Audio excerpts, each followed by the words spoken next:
Good morning, everybody. I am the Uncanny Omar, but not the Uncanny Omar, who is currently on vacation. And today we are going to host you all for the next 2 hours on this fine Saturday morning. Hope you are all doing well. Next to me is none other than one of my good friends who is... Yes. Lars Pearson, publisher and editor-in-chief of Mad Norwegian Press, formerly of Wizard Magazine. And listen, let me first offer an apology to all of you out there. Again, we're filling in for Omar while he's gone. We know that you normally show up for him on Saturday morning, and I'm very sorry, but only I had the loyalty to actually show up. We invited other people to be on the show, and they had various other reasons for not being here. And I was like, well, fortunately, you picked the one, the biggest, Dom, you picked the biggest loudmouth you know. And I'm certain that we can just blather our way through a couple hours here. Let me open by saying that, of course, normally the purpose of these Saturday mornings is to hold court. You know, Omar is holding court. And somehow it reminds me of when I was at Wizard, I had this assistant, and he used to just kind of randomly blurt out, "Come to me, my little water fairies." Okay. Which at the time I didn't realize was a quote from the movie Caligula. Okay.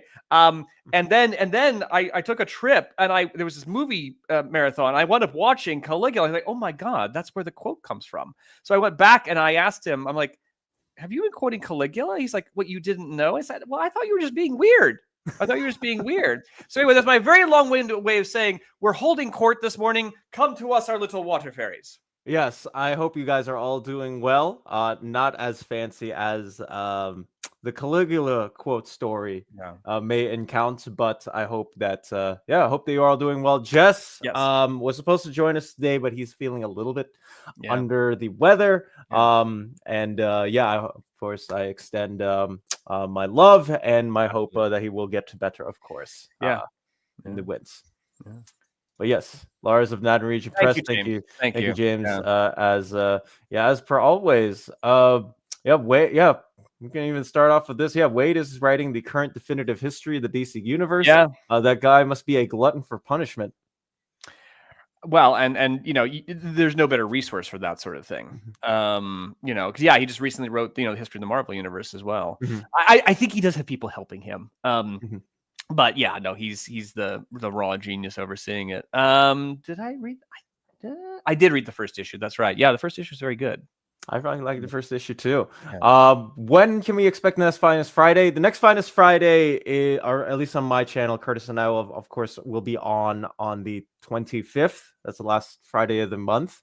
I have a DC Finest overview that has been in the oven waiting to be edited, but Omar finally decided to put on schedule. So here I am. I have the Legend of, I have the DC Finest Wonder Woman that collects the Legend of Wonder Woman 4-issue series that is coming out later today, and at some point next week, the second volume of the original All-Star Comics that features the Justice Society of America will be here. So what exactly happens in these Finest Fridays? I've been meaning to tune in, but I haven't quite gotten there. You just review whatever's new and just experience some waves of pleasure on screen or something. Oh yeah. Okay. Yeah, no, Curtis and I just so Curtis is coming in from the new comics reader viewpoint because he hasn't read a lot of these DC stories. Right. Yeah, I've read some of them, but I'm more familiar with the characters because I'm a DC fanboy. I grew up with DC, so there's something for me that it's kind of like a semi-veteran and a rookie just talking about comics. It's pretty fun. I get to do some graphics and animations that I can't do on StreamYard, but it is a very fun time indeed. Yeah. Okay. Is there any chance the Doctor Doom book of Omnibus gets a reprint? Oh. I mean, who knows? This is the thing. The catalogs are getting so vast. You do worry that some stuff's just not going to get reprinted just because on sheer quantity. I don't know if you've been addressing this during the Epic. Well, when Curtis has been on talking about the Epics, I suppose. This is becoming a problem with the Epic line. There's quite a few Epics that are out of print, and you start to go, are they really going to reprint all of these? I don't know. The Doctor Doom one, I'd hope it comes back into print, but I don't know. You might be waiting a while on that one. There's a little part of me that if they were ever to do it or do a reprint, I would have the Doom one shot by Sanford Green and Jonathan Hickman added there. But Okay. I know that they, because you already have the files on there, why would you want to put something else in? Because that's like 80 pages more than whatever was previously. But alas, no news on it yet, but doesn't mean never is never. Hearing about Lars vaccine. It's on my bingo card for this morning. Yeah, I can't remember if I shared this detail or not about the breathing. Yeah. As long as we're oversharing here. I so yes, the vasectomy was happening, and I was told lie back, and I was told you have one job, Lars, and that is to breathe. Okay, you need to breathe, and then he starts going, "You're so twitchy, Lars. Why are you so twitchy? I mean, stop being twitchy." And I was like, to be fair, it does feel like you have my nuts in a steel vice. Okay. So yes, but my job was to breathe, and apparently I was doing it wrong. Apparently he was doing it wrong, folks. Yeah. But alas, who knows? I've been reading of Jean Paul's. I've been reading Lee Buscema's Silver Surfer. Poor guy. If I was him, I would have already made a cult for myself. And the people who love the Man of Silver reject most of humanity. Such jerks. I'm not a very persistent Silver Surfer fan. I did like the Englehart run. I did like the Starlin run. The Mike Allred run. The Dan Slott Allred stuff is good. I don't know what it takes to be a Silver Surfer devotee. I'm not quite there yet, but I'm working on it. Yeah, I find his design cool. I find the Herald of Galactus to be cool in some Fantastic Four runs, and like the stuff that you mentioned. Like if Ron Lim is drawing Silver Surfer, I'll be there. Yeah. Michael Allred is drawing it, I'll be there. But I don't think I'm on the part of like I need to read everything Silver Surfer is in. No, but he does punch through sometimes. He does. Chris had a couple questions. If you. Yes. Good morning, Mr. Balga. I hope you're doing well. 2 questions. Is it worth the upgrade from the Super Sons Expanded Edition to the Super Duper Edition? Also heard mixed stuff about Millar Swamp Thing. Is it worth buying the Omni? Chris, morning to you. I'm going to say that I bought the Expanded Edition a couple of years ago because my ex-girlfriend, before we broke up, they gave me a Super Sons Omnibus as my as like a anniversary present. Oh, I was gonna say as a going away present. No, an anniversary present. Okay. Yeah. So I was like, man, I'm dumping you, but here's this Super Sons that no. Yeah, indeed. Yeah. Oh man, that would have been interesting. So I have all of Super Sons and singles. As weird as it is to say for that for me or not. I think really the only thing that you're worrying about, Chris, is that there's still 2 things if they were to ever add more, which there's always a possibility. There is the Sinister Sons 6-issue series that was also written by Peter Tomasi. And that also is technically congruent, if you will, with the tone and if you may. And the backups in Wonder Woman where John and Damian are raising Trinity, who is a brand new character in Wonder Woman's run. So I'm always scared of that, but I wouldn't say no. Also, I've heard mixed stuff about Millar Swamp Thing. I like the first 1/3 of the run, or at least the parts that were co-written by Grant Morrison, because there are some interesting. There's a lot of interesting things that Millar added to the mythos. I just don't think it's as strong as the Alan Moore or original Vertigo stuff. At least that's just my opinion. Swamp Thing is it's a character. It's like Silver Surfer, but even worse in terms of it's a character that it takes a lot to break through that one for me. I mean, Alan Moore's run is Alan Moore. We can all admire, the Len Wein, Bernie Wrightson run that set it up. But there's something dangerously samey about Swamp Thing, It's like I remember reading the Scott Snyder run, and I was like, "This is just Wein and Wrightson all over again." I think you really do have to push the envelope for it. I don't know. I'm not so much interested in it. I think I tried the Millar run and couldn't quite get there with it. You didn't finish it. I went through 3/4 of it, and I said, "You know what? This is it's enough for me." Okay. Yeah. I think there are interesting things that he adds on to the mythos. I just don't think that it lends well in and by itself. So that's how I feel about it. Yeah, there's certain properties that are really hard to keep going on an ongoing basis. I mean, yeah, because like again, you read the Alan Moore run, and the Alan Moore run is brilliant. And then you go, do I really need to read any more Swamp Thing ever again? But for some people, yes, some people absolutely love it. The Wolverine Omni that just announced this morning should really be titled Volume 7, not that other name. Yeah. Someone please pass that along to Marvel. Well, again, and we talked about this on the channel before, is that they seem to be falling into this weird pattern that like they think they'll sell more if they don't number them. And so, yeah, this one, what are they calling this one? Do you remember? I have the full master list for Omnis that are no, it's out. fine. So yeah, so they're not going to call it number 7, but like, would anybody buy $150 Omnibus not being aware that effectively this is volume 7? The content is from right at the end of the, classic Wolverine ongoing series. Does anybody not know this?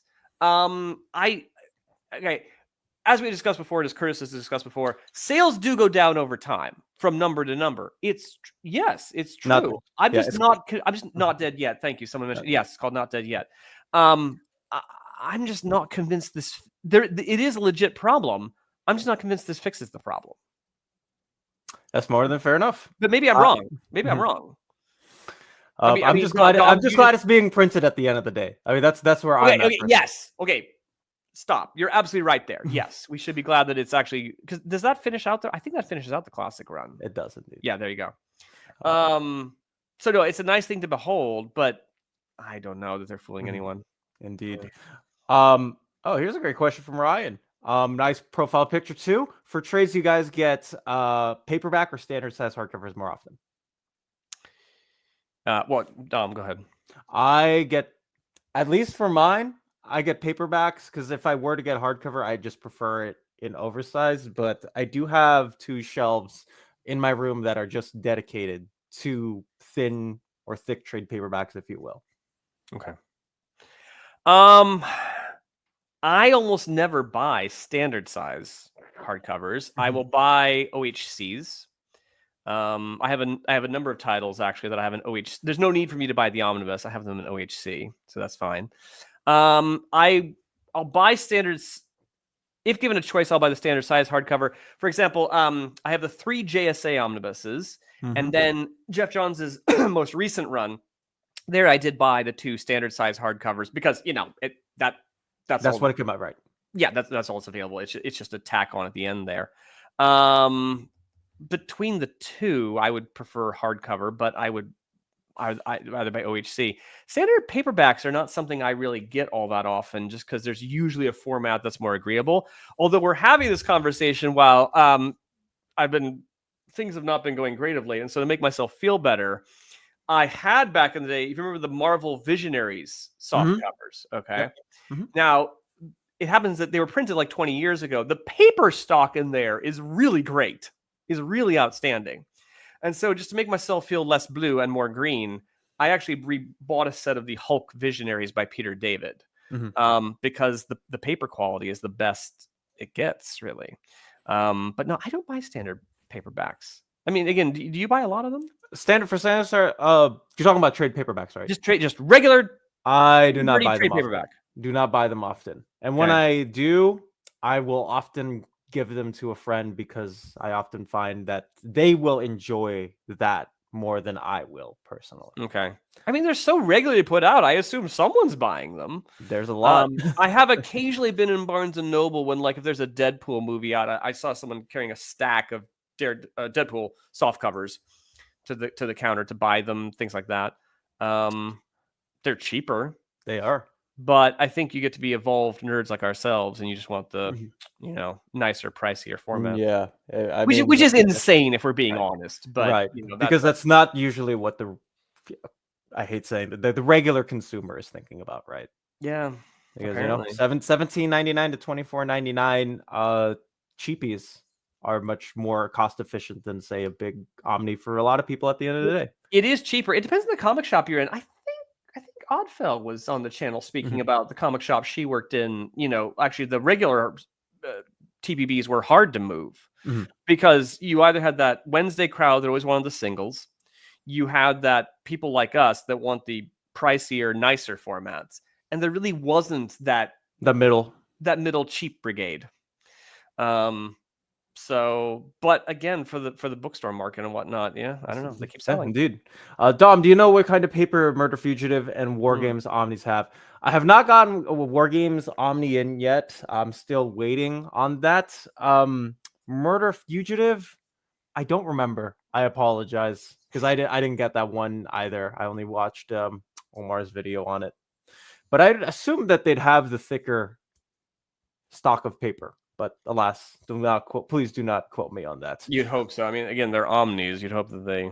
Thoughts on the Tomasi Gleason Superman Omnibus? Been considering getting it. I think most people on this channel will definitely tell you to get it. It was one of my first Superman runs that I read in full. That's how I got into the Super Sons. So if you are looking for good dad Superman and good times and being stuck on an island, I think you'll like it, Nick. Okay, as ever, I remind all of you to sample things. Sample them. So, Nick, if you're thinking about getting Tomasi Superman, I mean, have you read any of it? I remind you, there's buy an issue or two off Kindle. Pick up a singles, go to the library. There's various ways and means you should sample it. Don't commit to $150 omnibus of really anything unless you're really certain that you want it. It's $125, but yeah, close enough. $125. Well, yeah, still. Close. Well, even 100. I mean, some of them are 100. Don't unless you have some high confidence. Don't commit. Yeah. Yes, indeed. Dom, what is the back? What is that issue? This is a variant. Yes. For Dan Slott's brand new Superman Unlimited run, which has actually been surprisingly decent. I have been liking it so far. Yeah. A new arc is just about to start where the Cobra Cult. I know, very deep pull, but yeah, the Cobra Cult are going to be part of a 6-issue arc. So, if you like, I mean, there's a lot of good Superman books that are coming out by DC. Yeah. So yes, I haven't read it. Dan Slott seems a good fit for Superman. I think that would go pretty well. I really, you know what? It might upset some people, but I really would like him to do a Superman Spider-Man crossover because of the brand. Yeah. Actually, yeah, that would be quite good. That would be pretty cool, I think. I cannot say. Could you say it? Ooh. Me dog? Is that how you say it? Leisure Lars. Leisure Lars indeed. With the DC Finest line doing well, does it spell doom for future Batman and Superman Silver and Bronze Age omnibuses?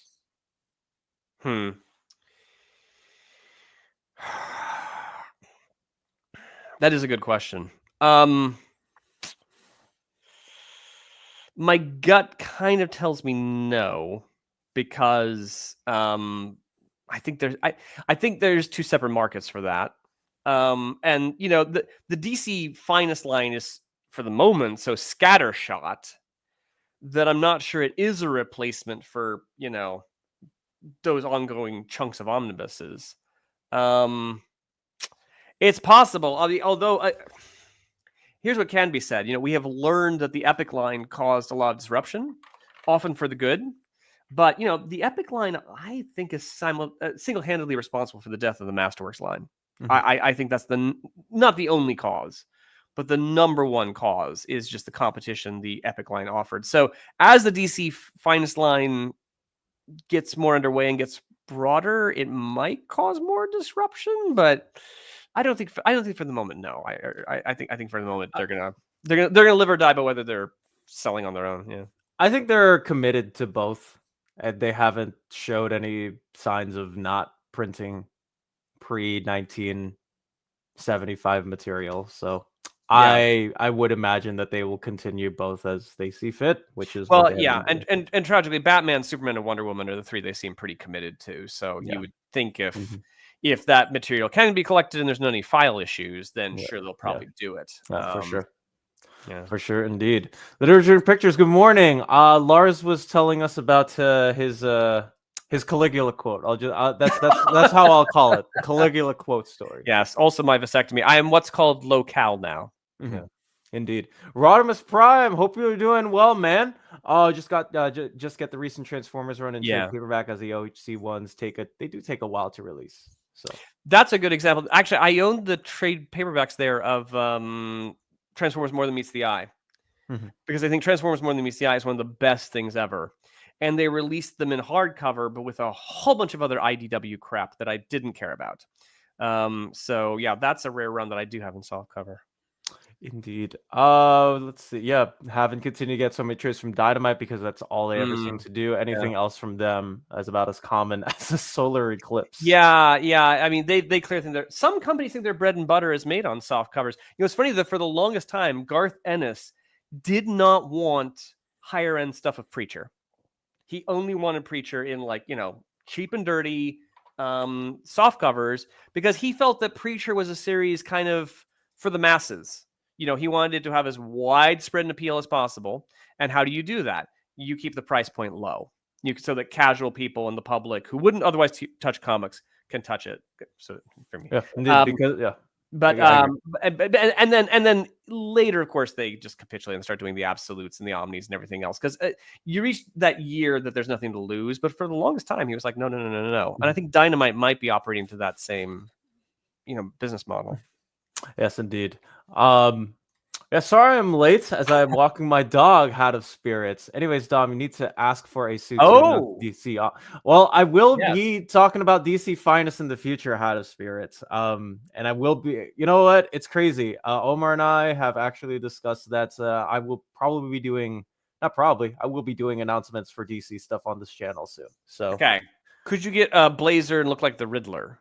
Ooh, yes. That'd be a place to I start. would like to do that actually. I have a couple of tailors near me, so okay. I might have to do that. Okay. Is there any indication about the success of the DC Finest line? I think the diversity is amazing, but I wonder if it's still possible to conquer a big market share next to the Epic line. My sense is that it's being treated like a lost leader. Now, there's times and places you need to do that.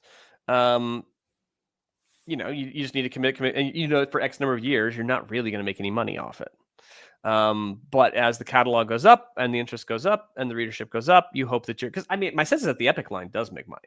The Epic line seems to make a thunderous amount of money, which is why they put so many out, but they didn't get there overnight. So, I think with the DC Finest line, it's not really turning a profit. But for now, that's not the goal. It's to play catch up, really. Yeah, I think you look at the price, right? It is $40 for 500 to 600 page books. It's not like the Epic line where it's about 100 pages less, but you're spending $10 more usually on those versus the DC Finest line. Yeah, the hope is that you get to a point where people are continuing to buy it. Continuing to buy the ones that have been out. I mean, I've been getting all of them, but you get to a point where it does make enough money where you can continue to do it, and that they don't relaunch it in favor for something else, because that would break my heart. Yeah, I mean, if the price is low enough, I mean, because I'm certainly not collecting all of them because I'm enough of a non-completist. But I think the Peacemaker one was offered to me for $17, and I was like, oh, okay. And I picked up the JSA one or the Justice Society one, and I mean, if the price is right, then sure, I can be persuaded.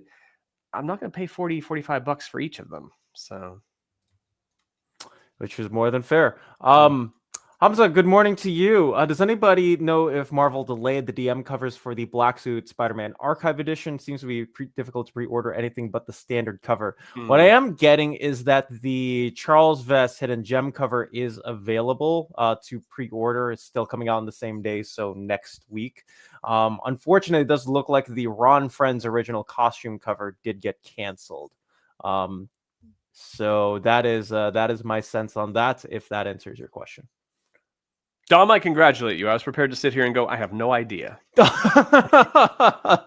Yes. But you nailed it. Well done. Woo, let's go indeed. Dom Lars, what do you think of this new DCKO thing? More importantly, what is it? I saw it, but haven't been bothered to properly look it up yet. So DCKO is the brand new event that's coming out this October that is going to be co-written by Scott Snyder and Joshua Williamson, who, as many of you may know, they have pretty much steered the DC events since 2020. Scott, obviously, with Dark Knight's Death Metal, the sequel to Metal, and Joshua Williamson with Dark Crisis on Infinite Earths, and the person who steered Infinite Frontier and Dawn of DC.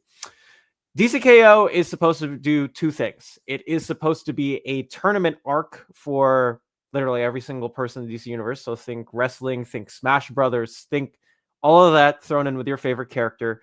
And it also spells the return of a certain evil person from Apocalypse who has been missing from the fold for the last year or so.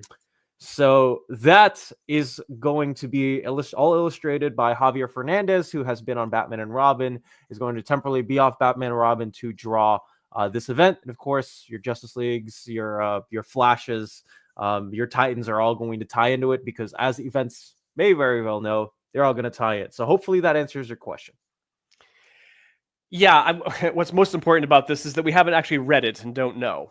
And so I don't wish to pass judgment on it. I will say in my initial reaction is that if this is a sort of tournament of champions sort of thing, I really don't care unless there's a good story there. You know how geeks sit around and they're like, well, who would beat so-and-so in a fight? Well, that's not really a story. That's just kind of, it may not even be a plot detail. So I don't know. If there's a story to go with it, great. If it's just a bunch of heroes punching each other, I'm not really there. The new Tom King Black Canary was kind of interesting in this regard because I really like Black Canary. And there was a very interesting story there. There was. It's just you have to go through pages and pages and pages and pages and pages of Canary and Shiva punching each other and spread it over 6 issues. I'm like, it did feel quite drawn out. But it did land at the end. So it depends. I'm glad you liked it, Lars. And Dana also asked, good morning to you, my friend. Not really a Tom King fan, but I thought about maybe getting Supergirl Woman of Tomorrow, leaf through it, and it looks like none of it takes place on Earth. Do you recommend it? Is that correct? Yes, it is a place that does not take place here. Have you read it, Lars?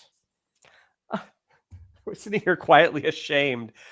I think because it's tied to the new movie, I committed to reading it on DC Infinite. I think I read the first issue, and then my life went higgledy-piggledy, and I didn't finish it. But that was on my end. That was not the comics problem. So no, I haven't finished it. Indeed. I think I'm completely. It spaced me right by when it came out, and I've been trying to catch up. Yeah, I remember when that first series got announced, and I wanted to pick it up because Bilquis Evely was drawing it, and I loved her from Sugar and Spike with Keith Giffen in the mid-2010s. I was like, man, I need to pick this up. And I never picked it up, and then the movie announcement came, and then the trade paperback went out of print as soon as the new DC stuff got announced. So here I am. But I do have it. It's excellent, and I usually do not say that because I like some Tom King things. I also don't like some Tom King things. So there you go. Waited. Try it on DC Infinite if you can. Indeed. DC Finest doesn't only collect the Metal Ages series. There's also a lot of stuff in between Crisis on Infinite Earths and Flashpoint, which actually I'm very excited for. There's the Bronze Age Batman Batman book that I can't wait for with Doug Mensch and Alan Grant, because I love those two creators. There's a lot of good stuff that's coming out from there. Yeah, like any catalog, some of the DC Finest choices are magnificent, and some are deeply irritating. That's kind of by design. I mean, it's covering the entire swath of DC. There's going to be some stuff in there. They're like, great, good choice. And it's like, what the hell are you doing? So, indeed. Doc, we accept any questions. If you want to throw something in there, as long as my ADHD brain doesn't take too long to answer one, I will. We'll even answer them for free. Yeah. We are currently the cheapest date you will ever find. It's a true thing. I think this is the 15 millionth time. But Lars, yes. Where have you gotten those posters? Nerd Herd Printing. And they are lovely. They are lovely. Oh Um, Lord. Yes, indeed. But we'll get to that one in a second. We will answer. Let me see if I can answer a couple of questions beforehand. Yeah, excited to KO. Props to DC for not calling the event Crisis. But we do have a friend called Crushing Crisis, and I do like them a decent bit. Doesn't But really yeah. sound epic. Well, to be fair, they're probably just it's probably not as big enough to be a Mhm. crisis event if Mhm. it's a boxing event. Maybe my problem is that I'm really not into boxing. What was I gonna say? It's like that Marvel 2-in-1 annual number 2 or 7 or where it's just a bunch of heroes fighting each other. Yep. To digress quickly, oh no, yeah, I had this roommate, and he was really into boxing. And they would watch He would watch boxing matches in the living room, but he would be on the phone with his friend talking about the matches as they're going on. And the friend lived in town, Mm-hmm. and I kept saying, you can invite your friend over to watch these bouts with you. And he's like, oh no, it's fine. I'm like, is this a you don't want to appear to be gay thing? Because I promise you can. Two men can watch TV in the same room. It's okay. It's okay. I've done it with many. Yeah. So we will let that go in. Yeah. But quickly, the posters on the wall behind me. Yes, they were made using AI. Or Oh AI helped. no. AI helped the process quite a lot. Yeah. Indeed. But yes, one quickie, and then we will move on. Do you think we will get a Dan Abnett omnibus? Ooh. I want them to do Jeff Parker's run in original or oversized hardcover Yennefer. That's where I feel like, but I want them to eventually do one of the Jeff Parker run. I want them to do one of Dan Abnett's, and I want them to do one of Kelly Sue DeConnick's.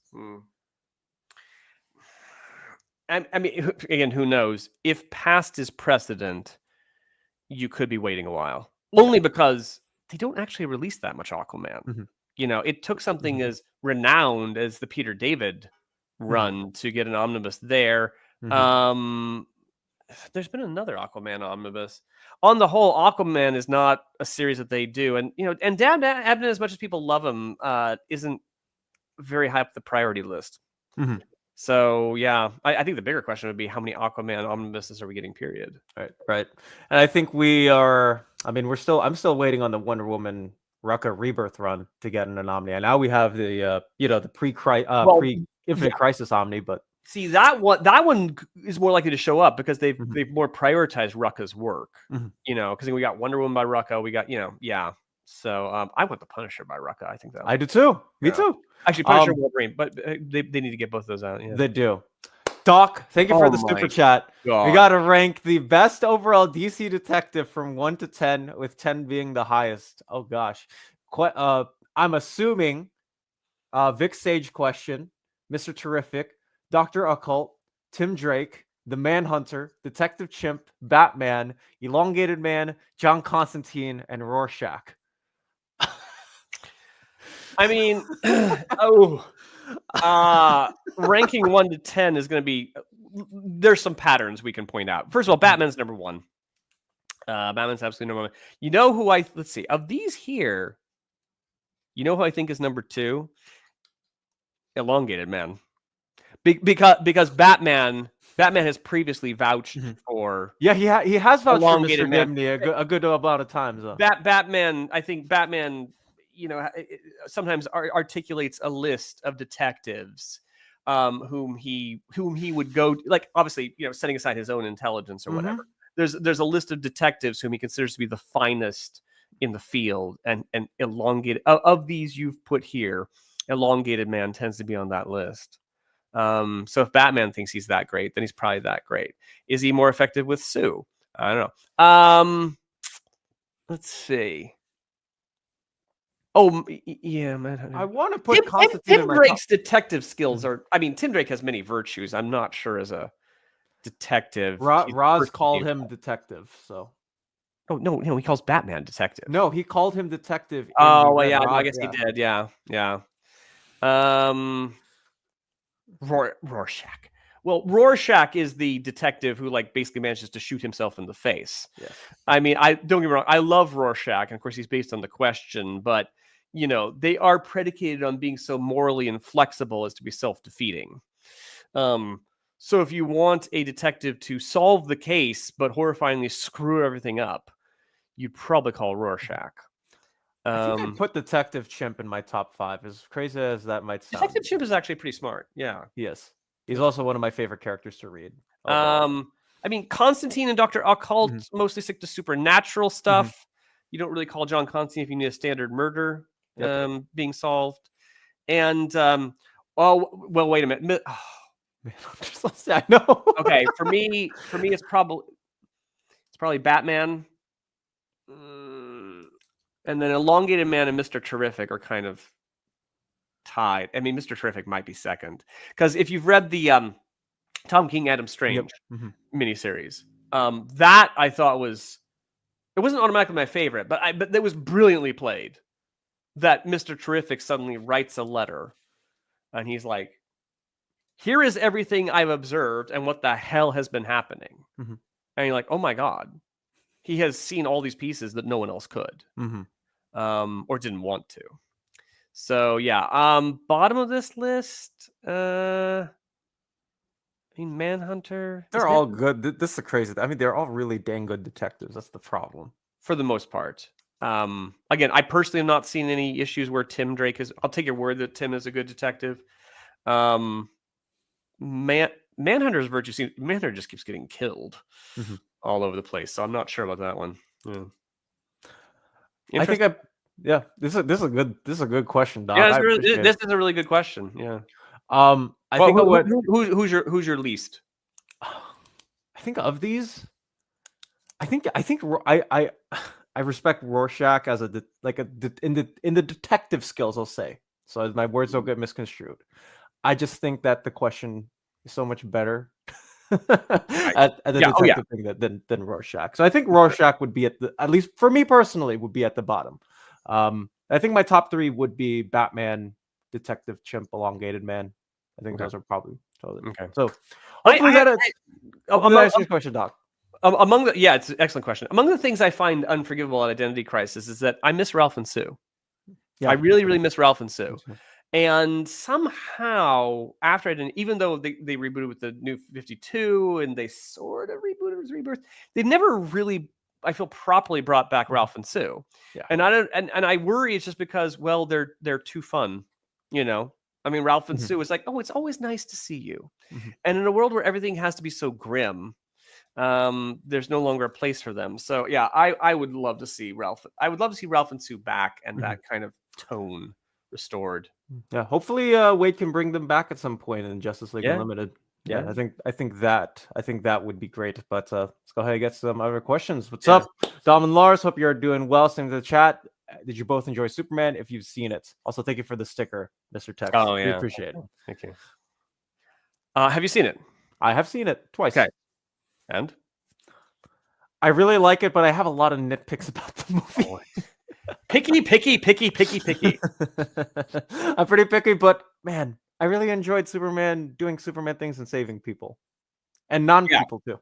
That's the best part of the movie. Him saving the squirrel. There's a lot of him saving animal and plant life.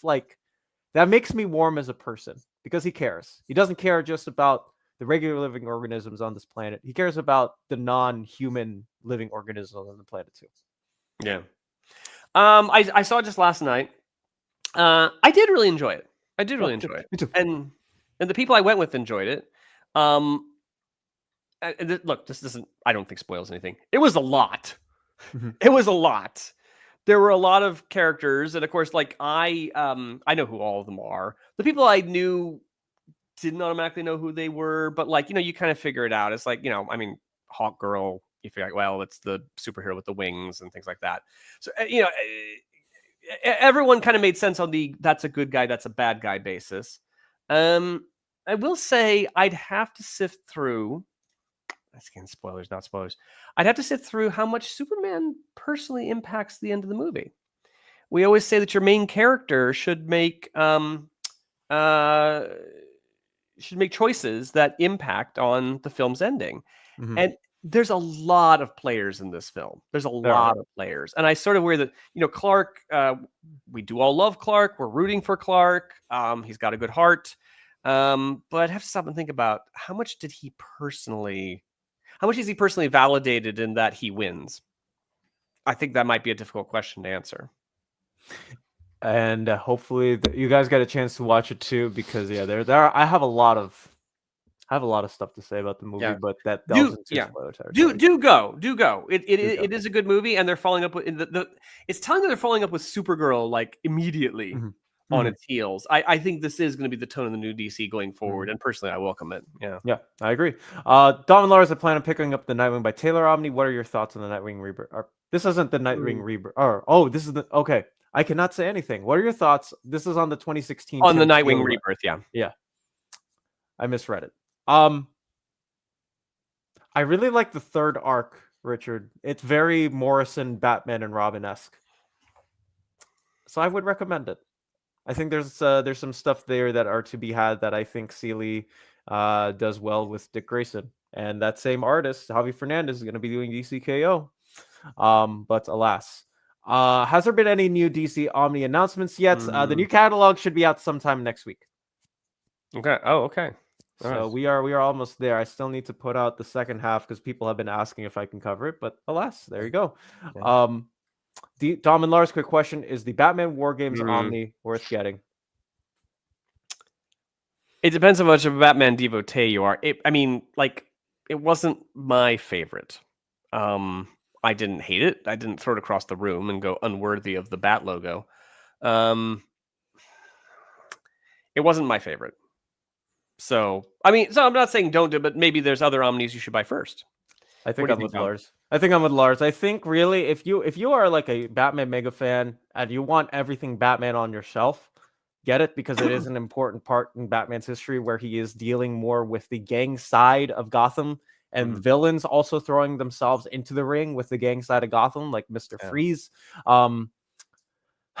I think my thing is, if you prefer, I think it's coming off of two things. It's coming off of the heels of Tower of Babel, where suddenly people are starting to look at Batman as, okay, this person knows everything that's going on in the room. How can we write Batman to have this persona of, oh, I know every single step that you're going to go through?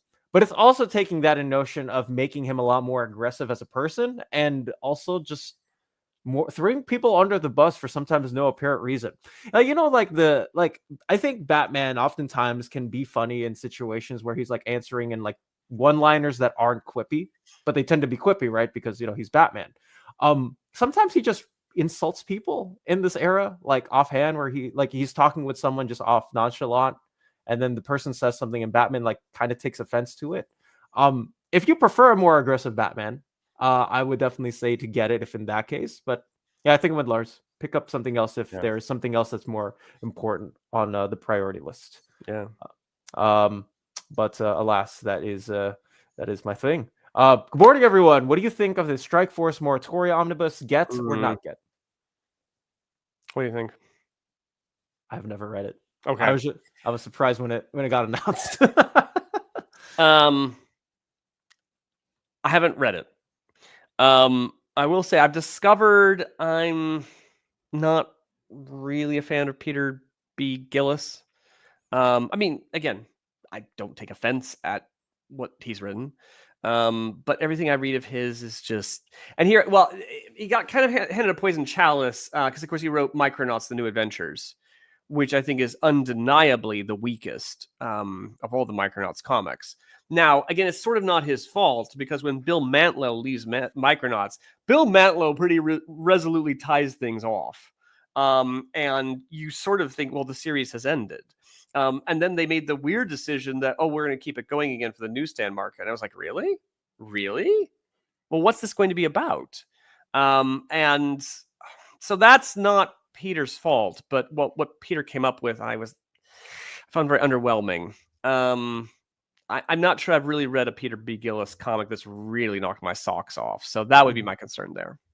All right. Well, there you go. That is Lars's review. Yes, profound mediocrity in the middle. Yes. Profound mediocrity in the middle, which sometimes for a comic can be one of the most egregious things, unfortunately. Yeah. I wonder when DC will start to omnibuy the Rebirth line like they are with the New 52. We're getting a bunch of Rebirth omnis and Rebirth and Post. Yeah, Batman by Tom King is coming out in late August. No, Yes. it is almost upon us. They've done Justice League Dark. They've done again Nightwing. So, Superman. Superman. They're getting to Action Comics, which is coming out in September. The Dan Jurgens 2016 run. Yeah. Super Sun's got an omnibus. They've done a lot of like Deathstroke. They've got a lot of good Rebirth. Rebirth omnis out. I think really the only ones that you're missing are Justice League by Brian Hitch, which I more or less I think I can take or give. Birds of Prey and Batgirl, but I don't know if anybody's clamoring for those necessarily. I think they've gotten to all the big ones except for Wonder Woman by Rucka. Sure. So those are. Yeah, they're doing pretty well on that one. Yeah. I think they're doing pretty well on both. Are covering both sides of the modern coin, if you will, post Flashpoint. Yeah. But yes, that is where I'm at. Lars, who has the best Ooh. Legion? Who have the best story? Oh gosh, who has the best Legion? Whose stories? Legion of Superheroes or Doctor Who? I appreciate you asking, James, but I mean, if the question is what I think it is, both have value. Both have value. You know, again, the teenagers in my life, they come to me and they go, hey, who's better, Marvel or DC?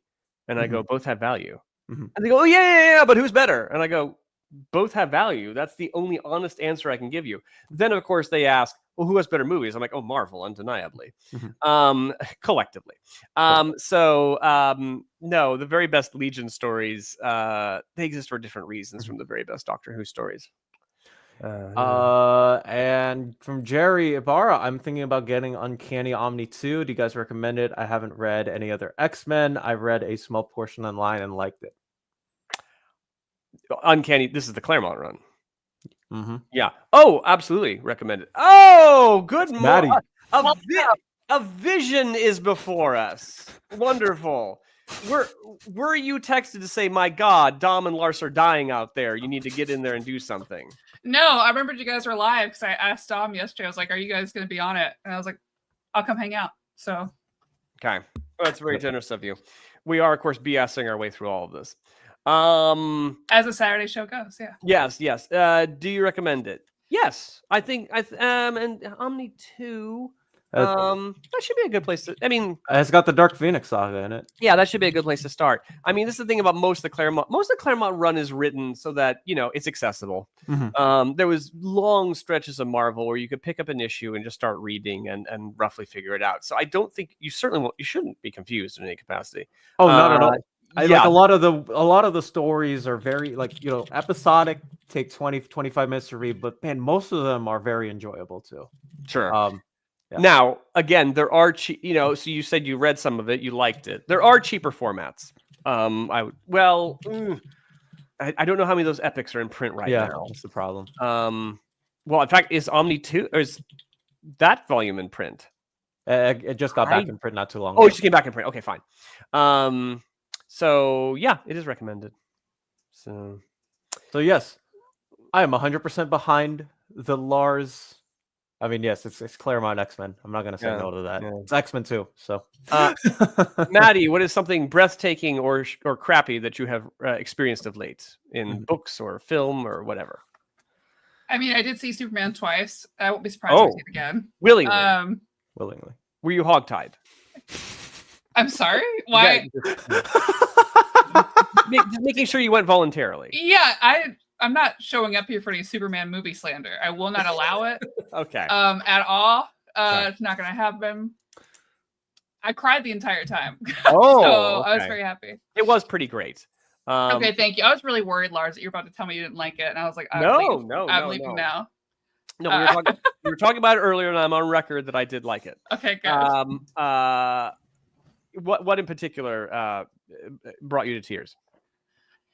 Just seeing it done well. I think it was just the overwhelming feeling that they're doing it well. It's like an actual comic book movie. It felt genuine and hopeful and true to the character after so many years of not having a Superman on screen that I actually cared about. Oh well, yeah.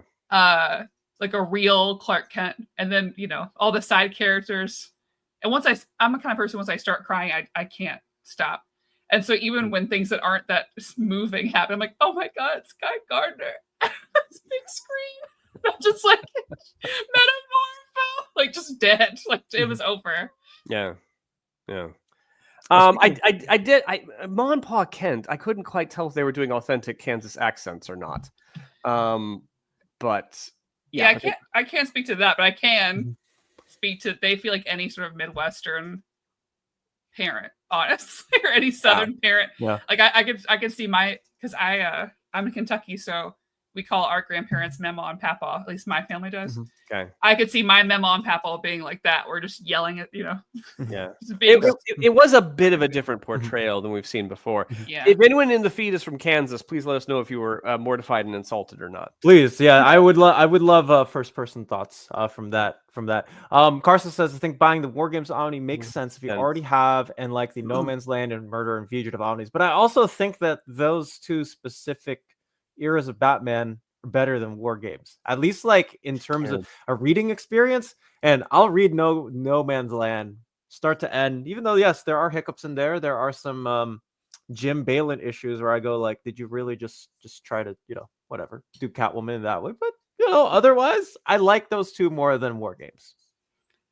Real quick, Kane wanted to see because I have one of those like Starbucks like you were here mugs. Oh, hey, we have that one too. Oh yeah, yeah. My favorite one. I've got one from. I might have another sheet on where maybe it could be Shanghai that actually has like beveled edges. It's really cool. But I lived in China for a while, so I love. And Xi'an's my favorite city, so I had to get some Xi'an. Oh, I see. Lars, you might be able to answer this question. Is Jamie Delano's Hellblazer more consistent than Ennis? I didn't care for a few of his arcs in his run. I think Ennis is more consistent. I mean, for me, with all due respect to Jamie Delano's run, there is Garth Ennis Hellblazer, and there's all other Hellblazer. And Ennis's run is anchored in particular because so much of it was drawn by Steve Dillon, which is pretty terrific. I agree. I mean, the Delano run, I do like it. It is clever, but some of it's a bit sleepy for my take, which is a little weird to say about Hellblazer. Whereas I think Ennis's kind of killer instinct for mood and the character to keep it going. The Ennis run is much more consistent, if that's your question. Oh, you didn't care for the first few arcs in Delano's run. It's a more it is a more thoughtful affair, and it is very good, but it can drift sometimes. I'll just say that. Yeah. Now, if you want a thoughtful affair with Jamie Delano's Hellblazer and you live in Europe, please check out our sponsors over in Europe at Walt's Comic Shop, where they have excellent customer service. They are storefronted in Berlin, Germany, and if you let us know, or if you let them know that we sent you, you will get free shipping on your next order. Walt's Comic Shop, your reliable source for Omnis and collected editions in Europe. Ding! What a flawless transition you when made. You said asking if they wanted a thoughtful affair, I was like, it's like a romantic invitation to chat. If you want a thoughtful affair, you can call me. It's like the Love Boat. Yes. Oh, Love Boat. No, I promise that I'm not romantic in that sense, but alas. If you want a thoughtful affair, you call Dom. If you just want it cheap and tawdry, you call me, I suppose. That works for me. That works for you. Okay, that works for me. So I'm fully behind it. And remember, I've had the vasectomy, so I've got that going for me. Oh, that's true. Yeah. Do you put that on your dating profile? No, but I almost. Well, no, I was told. I was told this, and you obviously would know better, Maddie. I was told this would kind of make women flock to me on the grounds that, finally, a man who's taking responsibility for himself. And apparently, they find responsibility very attractive. It's true. This is what I was told anyway, but who knows? That's not a. No, I agree. Yeah. I'm not. Yeah, I can't disagree with that. Whereas Dom is just so irresponsible that who can tell? I know. It's like I leave stuff all over the house every single time it comes with it. That's probably why I haven't dated anybody. Actually, no, it was pretty. Anyways, Disregarding my love life. Ouroboros Snake asks. We were so close to Dom. No, I'm not displaying. Not for a set. You don't. No, not here. Not here. You want to know about comics? Learn from me. Anyways, Ouroboros Snake asks, do you think they'll do the Superman by Bendis run? I am a masochist. I want to see if it is as bad as I remember. I think it will be low on the priority list. Could it surface one day? Quite possibly. I suspect they will be too busy collecting other eras of Superman. Yeah, I think where I'm at with because Brian's run is splattered through not only through Action and Superman. We had some events there like Event Leviathan. That could certainly be added. And I don't think that they would. I think I could see them intertwining a mix between Action and Superman for that. And I think that they also have other Superman. I think they'll want to finish off the Triangle era years first before they get to, I think, any exactly. and stuff. If they're not doing Triangle years, I don't know. It's just it's not a particularly well regarded era. And I can just see that it'll be deprioritized. And unlike some other things like Doom Patrol, there's no pressing need to do it because they've just got too much else to worry about. I wouldn't expect that one anytime soon, but who knows? Who knows? Indeed, I think the cool thing about DC, at least right now, is that it's clear that pre-printing as much stuff as possible is higher in their priority list, especially of eras that we might not garner. I mean, if you would have told me that a DC Finest of the '60s Blue Beetle stuff would be put out, I would have called you crazy. But they are doing it, and I applaud them for doing so. Sure. Do you think that it is likely that they will do a What If Epic collection at some point in the future? I don't know why they wouldn't. Yeah, I think so. I at some point, I don't know why they wouldn't. Clearly, they've got the files. They do. So, yeah. Yeah, Jiminy Jillikers says that Uncanny Volume 3 is the best one of all the Uncanny Omnis with the Brood Saga, Binary, God Loves, Man Kills, the 1980. Oh, man. I have been slightly surprised by some people who, in a way, are casually dismissive of, like, the John Byrne run. They almost treat the John Byrne run like the warm-up act for the Paul Smith run and things like that, which is fine. I mean, the Paul Smith stuff is some of the best ever, but, I mean, the John Byrne run and Dark Phoenix are not chopped liver. I don't know. I worry. Sometimes on this channel, people are like, "Oh, well, it really gets good with 3." I'm like, is that true? It's pretty great before that, actually. Indeed, I don't disagree. I really like the John Byrne stuff. I mean, it is masterclass in art and storytelling. Claremont and Byrne are kind of like Lennon and McCartney. They were never as good apart as they were together. I agree. Good morning to you, Bar. Will the Sunday streams be back, Maddie? No, unfortunately, they are dead. So I used to do a show called Fangirls on Sunday on Omnibus Collectors Network for like years. And I just spilled so much coffee on me. That's fine. But then you realize you should be in church. Yeah. Felt the calling. No. Chris had a baby, so she was taking time off, and then things happen. She wasn't able to really come back, and the show's not fun for me to do when it's just me. And I already was having to schedule, old reader, new reader. So I was like, you know what? Let's let it pass. And then eventually we can come back in a different way whenever she's ready. So more than fair. Yeah. Dom, Lars, and Maddie, what were your highlights of the week? I watched Gundam for the first time. Oh. So, I've seen some Gundam, but I watched like the first movie with a friend, and I really like it, weirdly. I don't need to add another thing I'm into. I really don't need another one, but I think I'm going to watch them all. So that was really fun. All right. My highlight of the week was buying Donkey Kong Bonanza for the Switch 2, and I heard it's so good. It is the most fun I've had on a Mario platformer since Mario Odyssey, I played Odyssey 6 years ago. Yeah. And it's just Donkey Kong smashing stuff. And even though it makes my brain whirl sometimes with the camera angles, it's the best brain whirl that you can get.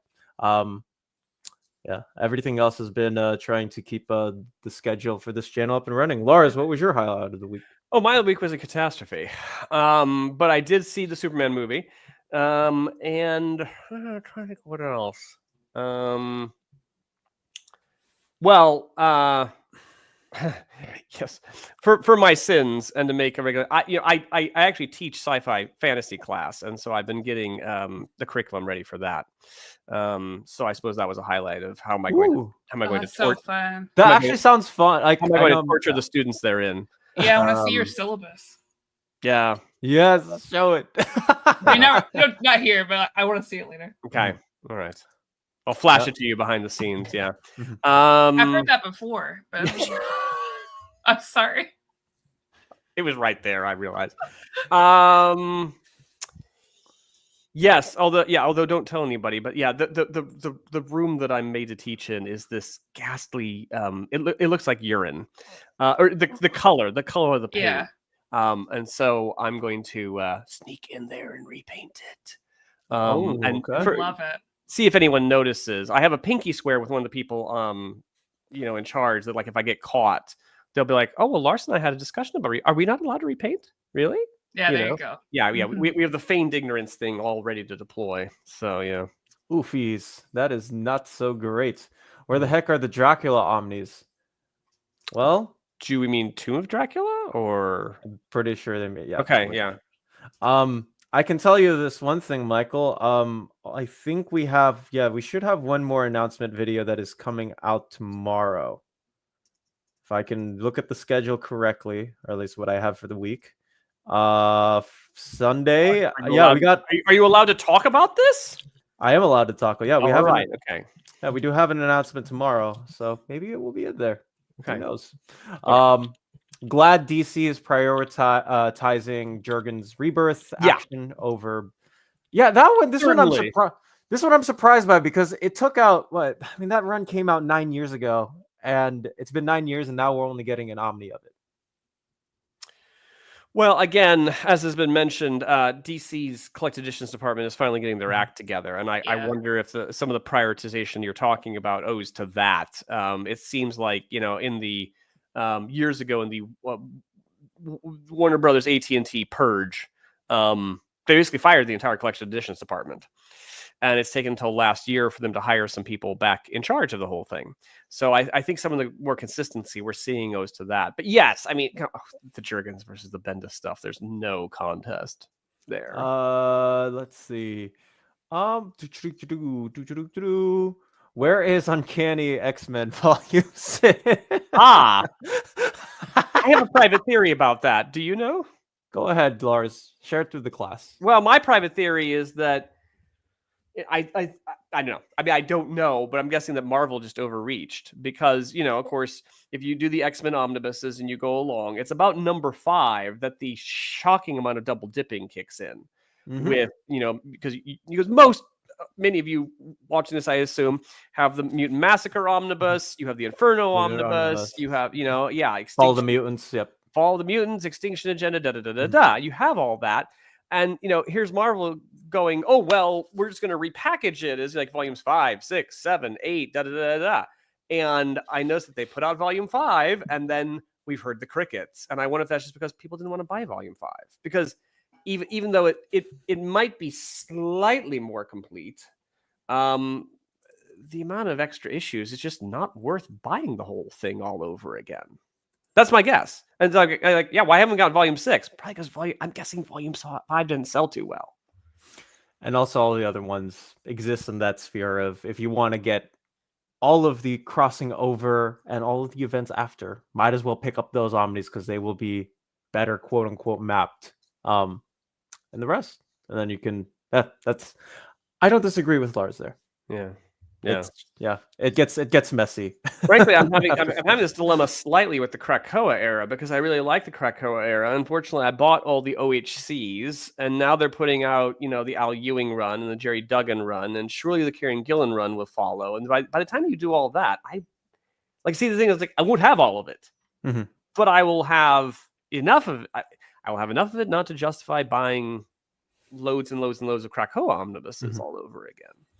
Yeah, so, I'm very happy that I sold off my Excalibur, Wolverine, Marauders oversized hardcovers with the Krakoa era, just specifically because especially once after Hickman leaves, the titles start becoming a lot more interconnected, and by the end, it's just become this whole concoction of interconnectivity between Duggan's X-Men and Fox's, side titles, and then you got Al Ewing and Kieran Gillen's stuff that also has interconnectivity there. So that's why I'm happy with the anthological ones. But on the other hand, I'm not sure I want it all in one big writhing mass and all together. I mean, I don't know that I would automatically find that a much better experience. I don't know. That's how I read it in singles, so it's going to be the same experience. Well, I largely did as well. Yeah, I largely read it in singles. But no, it turns out that for some collectors, like,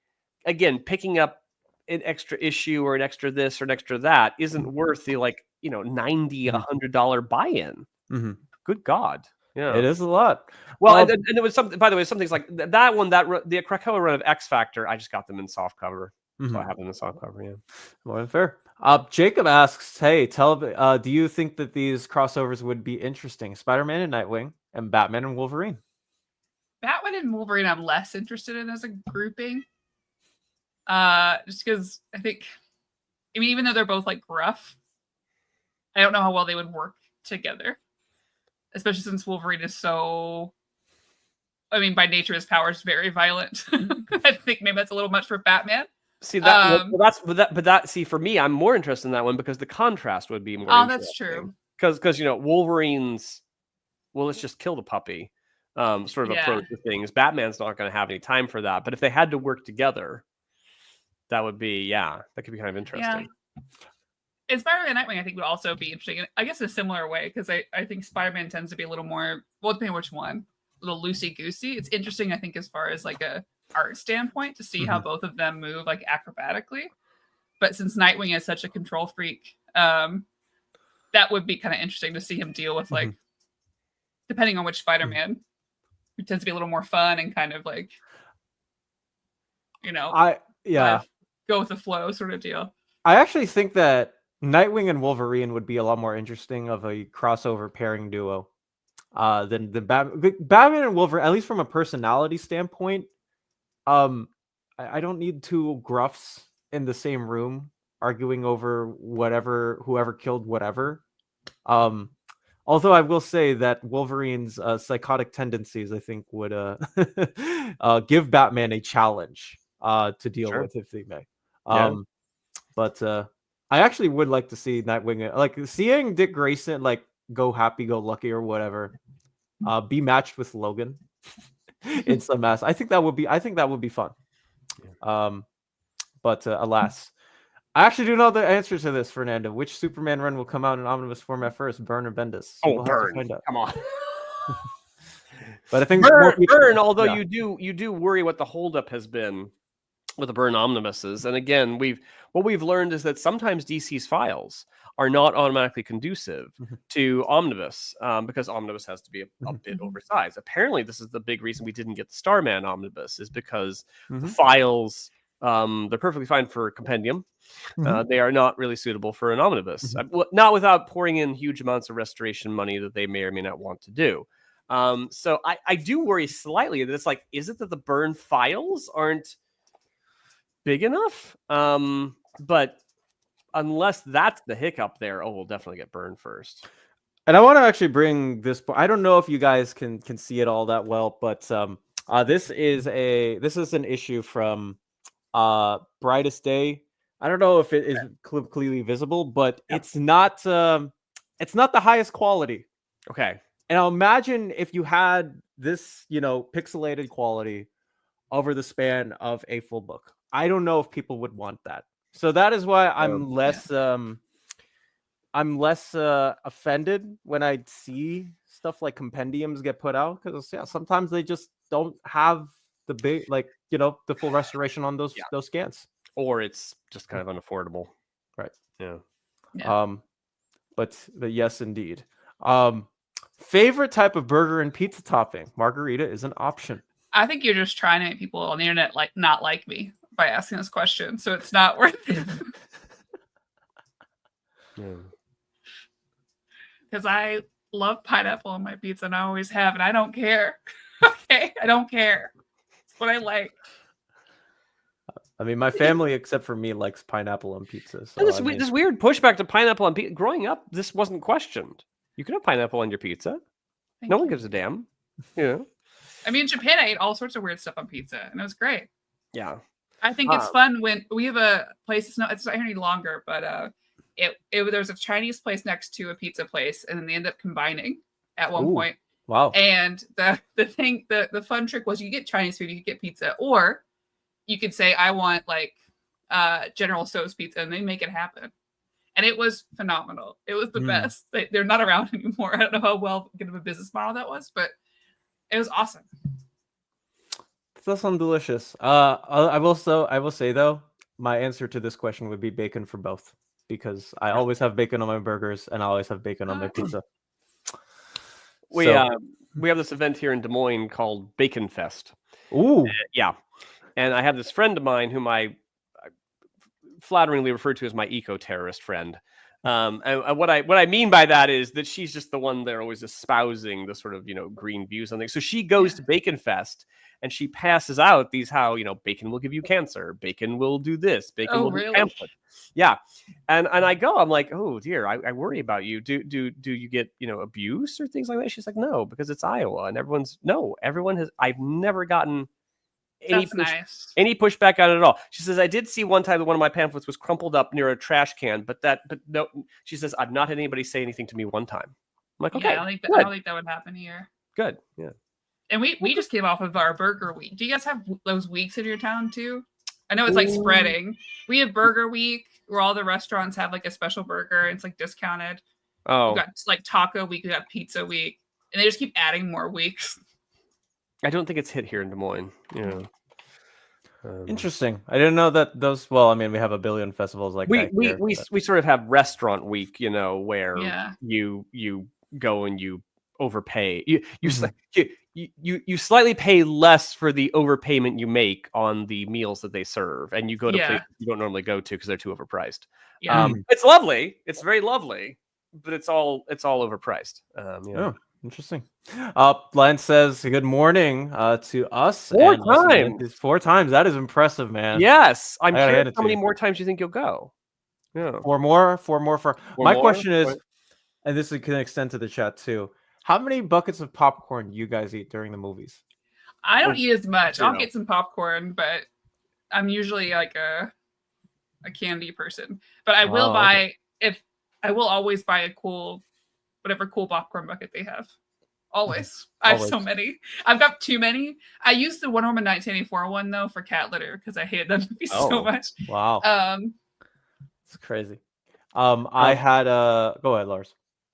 Yeah, I don't need any popcorn in the theater. So we talk about watching the movie for time. I went through this weird phase where I do try to be a social creature, and I have a lot of friends. And somehow, like, I don't know, there was a lot of movies coming out, Marvel's in its imperial phase and all this. But it wasn't just Marvel. And like everybody, I don't know, they really wanted to go to the movie theater with me. But somehow scheduling was a nightmare. And I just couldn't go with everybody. So I would wind up going to some movies like 4 times because I have, because I have to go with Jim. I have to go with, and it wasn't just, I remember I went to Hail Caesar, the Coen Brothers movie 4 times. But these were all good movies. I mean, Hail Caesar it is a delightful film. Delightful. So yeah, Lance, I wonder how many times you're gonna tap out here. Wait, let's see. Beat my record. He said 3 more times. The most you see the film is 6 times. That was Incredibles 2. Okay, all right. I mean, hey, I eat 2 popcorn buckets a movie. So 2. That's impressive. 2 large. Yeah. Lord. Well, you are a growing boy, so it's all right. Yeah. I wonder if I'll want to see Fantastic Four as much. I'm a little worried. Like, I'm excited to see it, and I will see it, when it comes out on Thursday. But I love Superman movies so much, so I'm like, is this maybe not like Fantastic Four as much? Although I'm more of a Superman fan than Fantastic Four fan. Yeah, and sorry, you as a Superman fan, you did or didn't take to Henry Cavill. And I like Henry Cavill as a person, but that's not my Superman. That's just not the style. Yeah, I was a little ahead of the game with Henry Cavill because I was watching The Tudors. and he was one of the standout actors on the Tudors, and he was really good. And I like Henry Cavill quite a lot, but not as Superman. Partly because they depicted him as this emotionally withdrawn sociopath who has sex in bathtubs and things like that. It's like, and that's fine if it's like an injustice to me or like a different. And there's so many like Superman, but gritty, and I like those. Yeah, but not when it's Superman. Yeah, like that's not for me. Okay, no, more than fair. Does the Uncanny X-Men by Gill and Omni cover everything important during that era, or do you need other books? No, it's pretty standalone. Yeah, in that regard, Louis. You don't really need to get anything else in order to understand Gillen's Uncanny and for both runs. No. So again, non-completist weirdo that I am. I was so excited when they said, "Oh, X-Men by Gillen Omnibus." I was like, wonderful. I was like, oh shit, it's the first run. Because I think his Krakoa run is superb. I agree. Absolutely superb. Stunning. I love him. I love Immortal X-Men. Yes. No, that was a great title. Kieran's first run, it's fine. I could never quite get there. I probably won't buy it. I will buy Volume 2 if they put out Volume 2 with the Krakoa stuff. But the first one, I was never as sold on the island in the... They called it Utopia? Was that what they called it? Mm-hmm. Yeah, the Utopia. I'm not misremembering.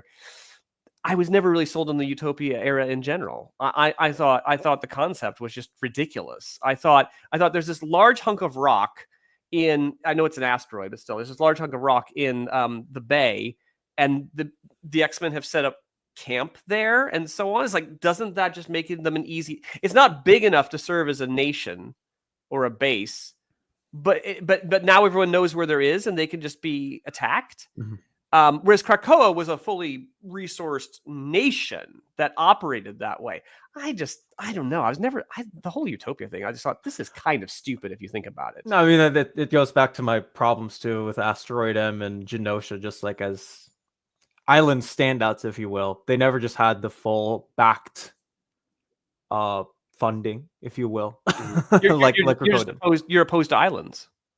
Maybe I am. But you know what? How do you feel about Gilligan's Island? I'm not going to answer that question.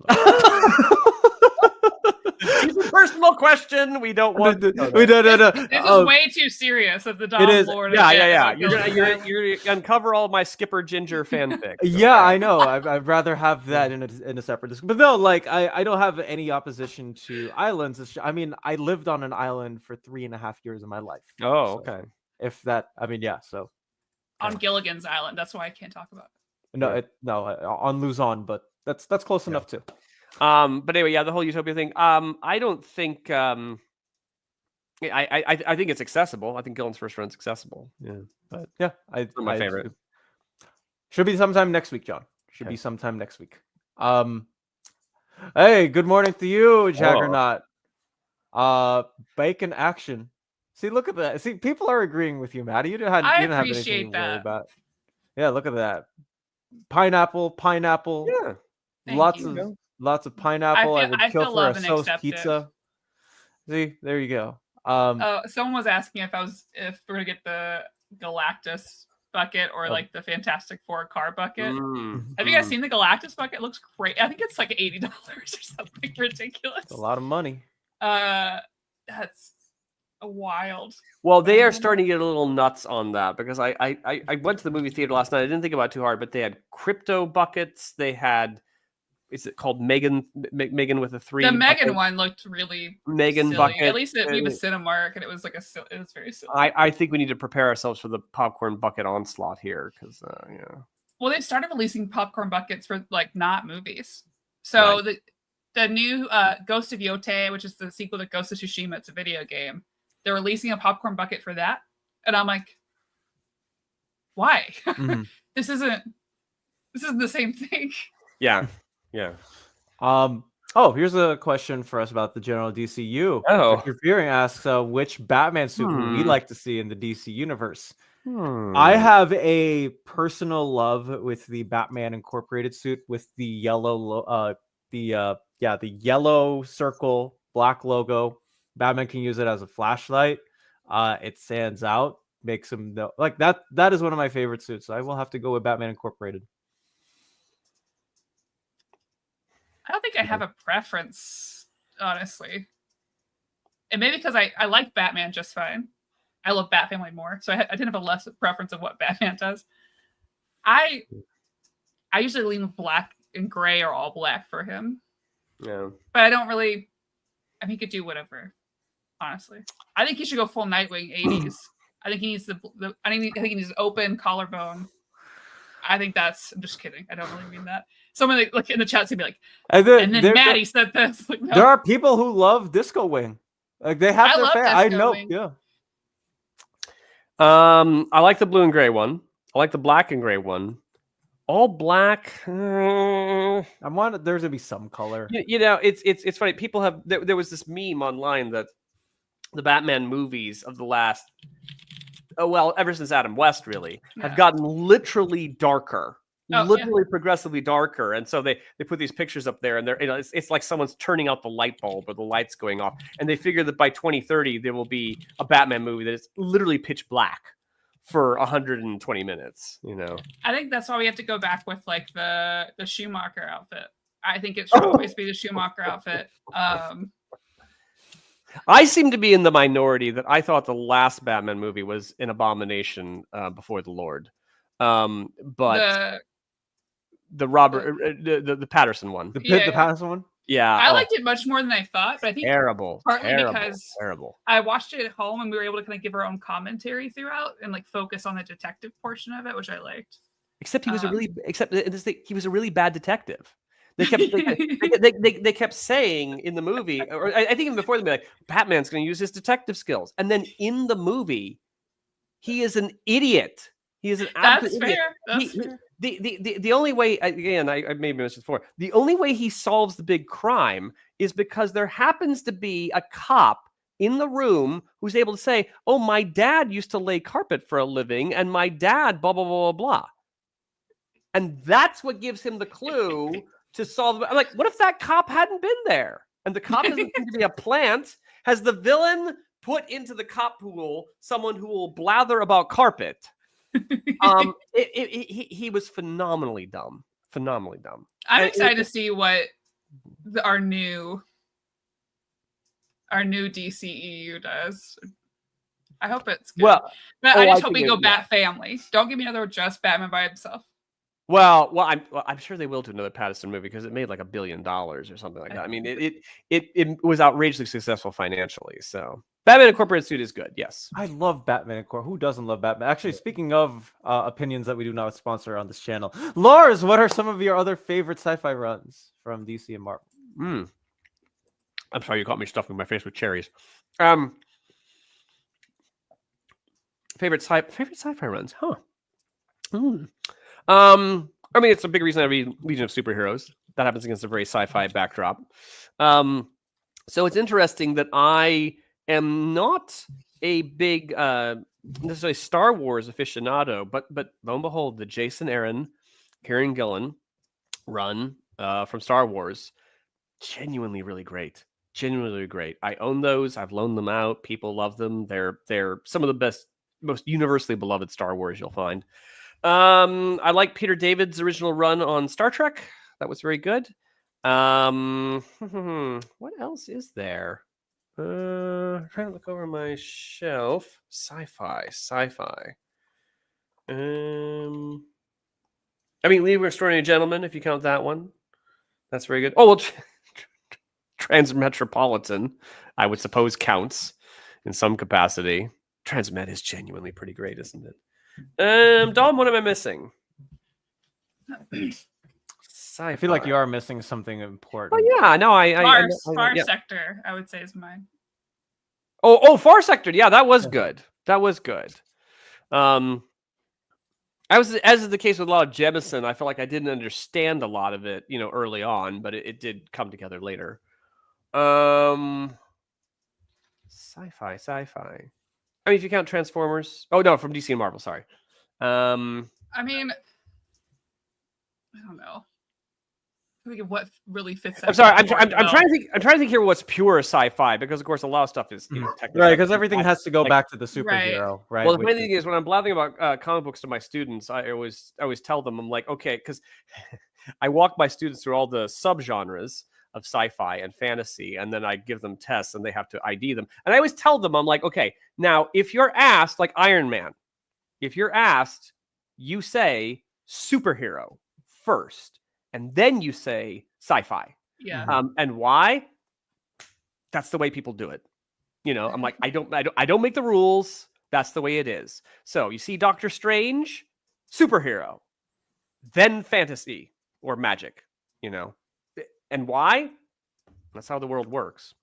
So I'm thinking of a lot of things here that, like, you know, are sci-fi, but really I think because I'm like, because I think space a lot is where I go to first, but not always. I think more like Annihilation. Yeah, Annihilation. That's a good one. But I feel like Far Sector fits better in my mind, and so does like Supergirl, Woman of Tomorrow. Yeah, because technically, technically Green Lantern is right. It's right. Sci-fi, but yeah, you don't think about it that much. Interesting. Did you like Hickman's Avengers? Yes. I'm a Hick Avengers hater. I'm so sorry. Well, okay. Here's the thing. That's one where I sampled it. I was like, okay, I should properly read this. I bought the Omnis. I read them all the way through. I read the Omnis, and then I sold them on because, like, I respect it. I just got really tired of these characters like Mr. Fantastic and Tony Stark and all the rest, and they're being made to ask, how much genocide have you committed today? It's like every single issue, have you committed genocide today? Have you tried to commit genocide today? And so even though I did admire the tapestry he was weaving, I just thought it was just kind of depressing. It's kind of depressing. And I thought, I respect this. I'm probably not going to read it again. So I sold it. Whereas I have Hickman's Fantastic Four. That I kept. I do like that. Yeah, that I have on the shelf. Because it's just not so depressing. It's not so morally compromising to such a extreme degree. People I'd rather not see that morally compromised. Oh, I love Hickman Avengers in the way that I like the Authority. I think they come from the same... You're saying, Lars? I think you're right, but that's the problem. Because the Authority can be that morally compromised. That's why the characters exist. But now you're talking about morally compromising the Avengers. You know, we return to like Zack Snyder unforgivably thinking that the template for Superman is Watchmen.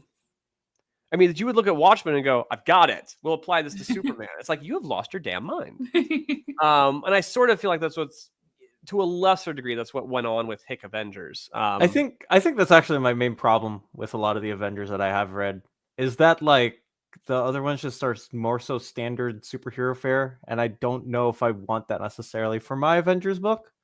But again, that I think is just a me thing. I'm not a big Avengers. You know, I've tried. I like all of these characters typically individually. Yeah. But I don't like them as a team. But I think even if I did, I mean, I think Hickman's just not a writer for me. I don't think he's a bad writer. I think he's, I think he's a very good writer. He obviously does really great in his planning. But I think sometimes the characterization of or the time with the characters that could be really interesting are kind of sidelined for this this larger kind of plot that we're trying to run through, which is not bad. I think other people really like it. I think that's fine. For me, that I'm much more of a character first than like, here's the cool story beats. And so he loses me a little bit with his Avengers run. Yeah, in Hickman's defense, I think writing for Avengers and Justice League must be excruciatingly hard. Very hard, because you've got this huge epic cast. You probably can't do very much with them because they're tied to their other books. Their own solo books that are running. They got their own solo books. The solo offices are going to dictate what happens, to those characters. So you can't do very much with them. And because they're so powerful, you have to create a story that rises to the occasion. That is a threat, and it's like boring, like Mongol or something like that. So Hickman Avengers, in its defense, it is distinct. It's very distinct. I will give it that. But it just, it was just kind of grim and unlikable for me. I'm like, would I enjoy reading this again? Probably not. A lot of people are talking about Hoxpox, and I do agree. I liked what I read of Hickman doing that. but I didn't finish it, so I can't say much more than that. Well, yeah, and again, I think the Krakoa era. See, that on the whole, I thought was really great, but that was just more balanced, and that was about a nation, not about should we kill another parallel Earth to save our own, or having people on hand like Namor, who's like, we should totally kill another parallel Earth to save our own. Why are you hesitating?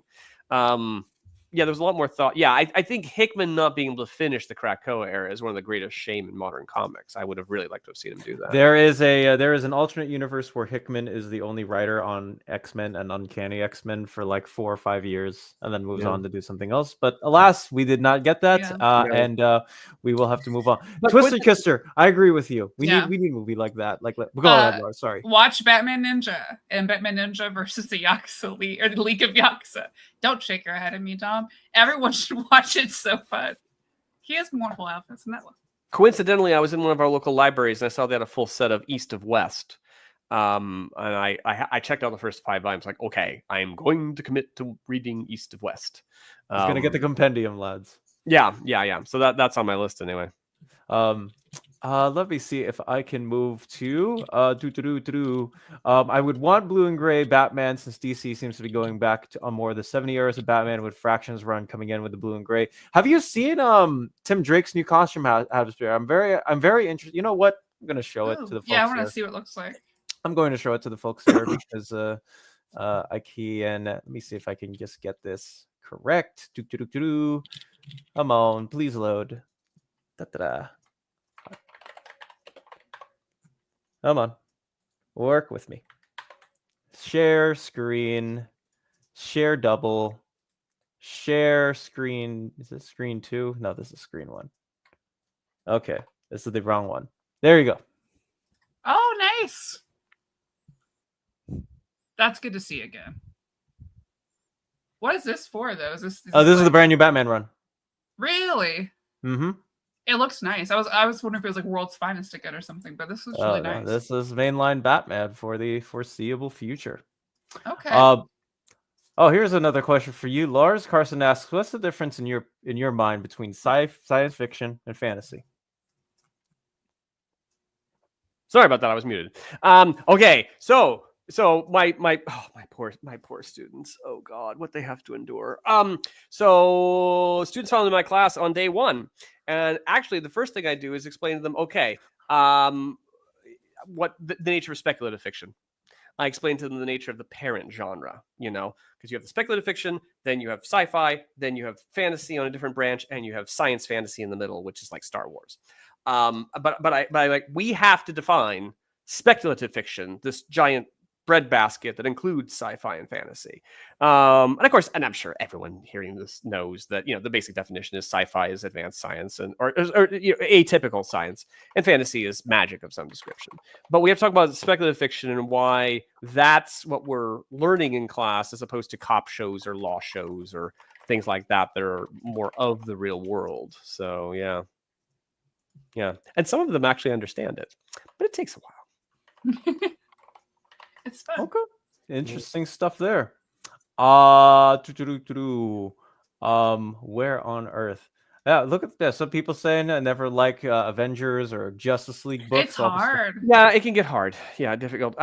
As by coincidence, I recently on Marvel Unlimited, I was like, okay, I am going to suck it up. I'm going to read the Bendis run on New Avengers, because I'd always crapped out like 2 or 3 times. And once I got in the groove, actually, yeah, it was really good, and there was a lot to recommend it. Mm-hmm. I could see it was very popular, and then I read many of these spin-off titles as well. So Mighty Avengers, Dark Avengers, Avengers, Avengers: The Initiative. But as a general rule, it can get tough. I think the smaller group books they're a lot easier, I think, to read and to write, probably because I'm not a big Justice League person for like big events, even though I love all those characters. But I love Titans. Titans is easier because they get to do more with them, and they also get to have more family dynamic versus like a coworker dynamic that tends to happen with like your top-notch superheroes, right? So I like those, including like in Marvel, I like these small weird groups like West Coast Avengers, and like those groups, like those I can relate to and have fun with, and they do get to do more with them. You don't have to worry about being, one, either being part of an event that's going to probably ruin all the other books you're reading, or two, be beholden to said event, or could stop, abruptly. Yeah. Which is nice. Yeah. I think the one, and while after this, I think the one thing that I've just noticed that the Titans have unfortunately had, at least looming over their heads, is that you have this level that you have to reach, which is the Wolfman Perez 80s run, where people have either tried to imitate it in some sense, or have had to get to that level. I just can't but there hasn't been many Titans runs after that. I mean, I still enjoy a lot of Titans runs, but they just aren't as good as the 80s Wolfman Perez magic. No, I tend to agree, because I own all of the Wolfman Perez stuff. I don't really own Titans after that, because as you say, it's just, well, here's more of those characters. It's good if they treat it like a 90s sort of show where you get time just like relaxing. It's not good if we're just action. Then you're losing what's so good about the Titans, which is just like the hangout time. Yeah. Like that's what's fun. Like a good X-Men run to me is when I'm just spending time with the characters before we do the big event. Like, sure, that is fun for me. But you also need to. I mean, unfortunately, like with the Titans, because they're this family unit, but you also need to take them in a way. You do need to make their lives difficult. Oh yeah, whatever that means. And I always feel like they're not really making their lives difficult. It's like, well, there's a problem, and they deal with the problem. Well, it's not making Donna just stop doing bad things to Donna. At least there is that too. Stop doing that to me. Justice League, I think, fell into, and Avengers 2 somewhat fell into the trap that, I love, of course, the funny Justice League run, the Keith Giffen Maguire run, and so on. But then after that, they got stuck in B-listers for too long. Then Grant Morrison comes along and says, oh, forget the B-listers. We're going to do very exciting, the Big Seven. We're going to bring back the Big Seven. And somehow since that point, we've give or take, but unable to escape from the Big Seven. And often they're just not as interesting as some of the lower characters. I mean, mix it up a little bit. Let's have maybe Batman's there and Wonder Woman's there, but then it's like Zatanna or Elongated Man or something like that, so, to fill out the ranks and give it some variety. But we always have to have those top seven. And at that point, all you can really do with them is fighty. More elongated man. That's what more elongated man. That's the answer to everything here. If you learn nothing else from this show, more elongated. That's the takeaway. Lars, we need. I would, and if you live near close to me, I would give you my Justice League Unlimited issues by Mark Waid, because I do legitimately think you'd like the current run. I probably would. Yeah. Justice League. Yeah. Many of you might not know. There is an Ultimate Endgame event, if you will, that is coming out from Marvel with the entire crew. And all of the marketing has looked like Avengers Endgame posters. I do know stuff about this, Craven, so I won't speak much on it, but I do find it interesting. You know what? I'm going to stop being so cryptic. And Craven, is that your dog? I actually didn't know, because I foster pugs and I love pugs. Oh my goodness. I'm gonna try to see if I could find it, but until then, How to Spirit asks, I don't know if you answered a previous question, but do you think DC would do hardcover compendiums in the future? I think that, from my understanding, they are very comfortable with the current compendiums that they have. I mean, cheap $60 ones that sometimes you can get up to 1,600 pages on. We have two of those like that in the near future. There is the Justice League Dark New 52 compendium, and then there is the Green Lantern 2005 post compendium that are well over 15. But I think they're very comfortable with doing that. I don't know if you have any, Lars, of those big thick compendiums. I do actually. If they they're about $60 each, I think. Now, if they were to do hardcovers, you'd have to crank that up to how much would a hardcover compendium be? $70, $80? So you're starting to lose the price advantage there. And I worry that the difference between a hardcover compendium and an omnibus starts to get a bit thin. Now, for the stuff you're just unable to do omnibuses over because you can't stretch the files that big, then I guess, maybe go ahead and knock yourselves out. But I would think that keeping the price point low would be some of the point. Yeah, I mean it's the whole point is a 700 pager plus, no matter what it might be. $60, rush it out. Easy for anybody to pick it up if they want the entirety of everything.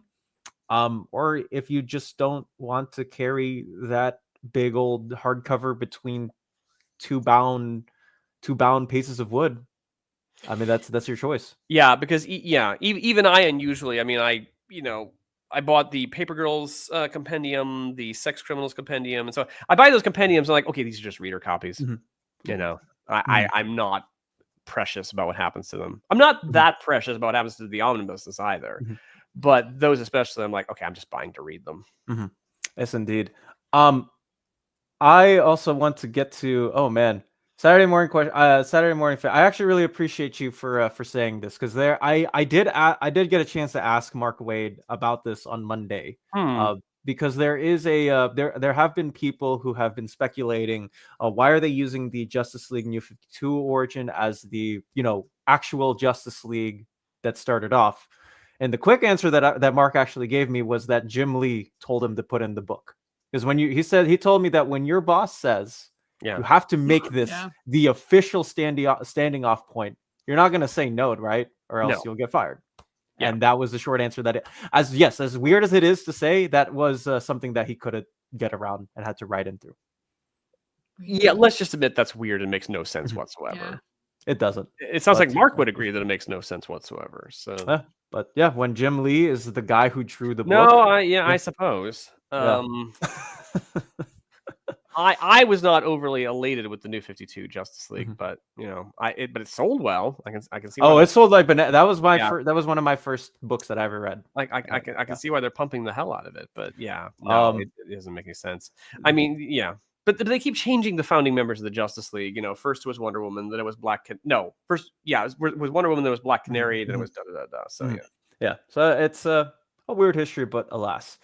This is the event that I was referring to. This is Ultimate Endgame, which is the I love the art. Oh. They are gaping it exactly like you think it is. Yes. Wait, who's okay? I'm behind on things. I looked person up. I won't. I'm not gonna spoil it for. I just realized I had the tops there, the spoilers, but Oh my! Who's this Mei Igarashi? Oh, I love her. You gotta read Peach Momoko's Ultimate X-Men. I'm in. I think it might be good for you, Maddie. And she's a Gyaru. Shut up! I'm in. She's so cool. So yes, indeed. Let me see if I can get to Big Stu, my buddy from Orlando. Big hi from the Daytona Beach today. Checking in to see what's upcoming on the bestest channel ever this week. I think Marvel, if I may, okay. Omar comes back in a couple of days from his long-standing vacation. And we will have a couple of Omni overviews out. Nightwing by Taylor. Do not quote me on this, but solicitations for Marvel should be sometime next week, or at least that is the plan. It is we're getting very, very close to that anyways. And I think that's Jim Zub is going to be interviewed by Omar. Do not quote me on this on sometime next week. I do know that. So there you go. That is what I do have on file.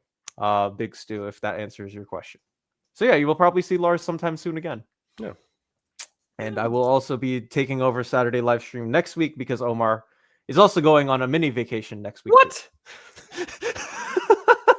Outrageous. Yeah, 2 vacations. Is that the cabin weekend, I think? Yeah, cabin weekend. He will not have Wi-Fi, and he told me, I'm gonna fire you.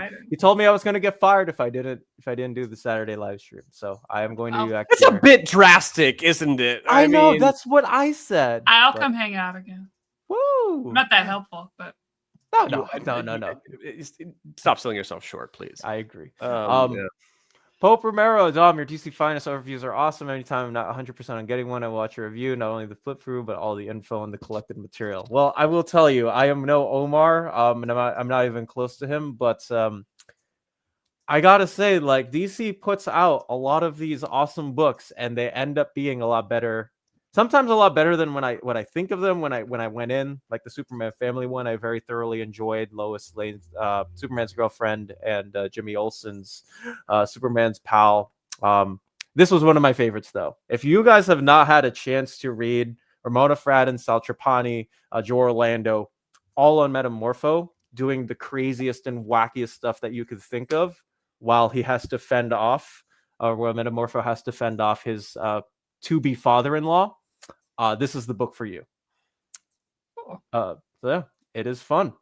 I think the Pope is just using you to get the comics, Dom. I'm sorry about that. That's hey, you know what? Comics are good as long as more people are reading them and buying them. I'm okay. Yes. Who is the silver-haired girl, by the way? Bar is somebody from Peach Momoko's Mei Igarashi. Yes, indeed. I didn't want to spoil it, but oh, sorry. Yeah, I try to. I never know when people like how people like getting spoiled or not getting spoiled. At least I know from in my end, there's a reason to why I don't watch film trailers. Oh yeah. Oh yeah.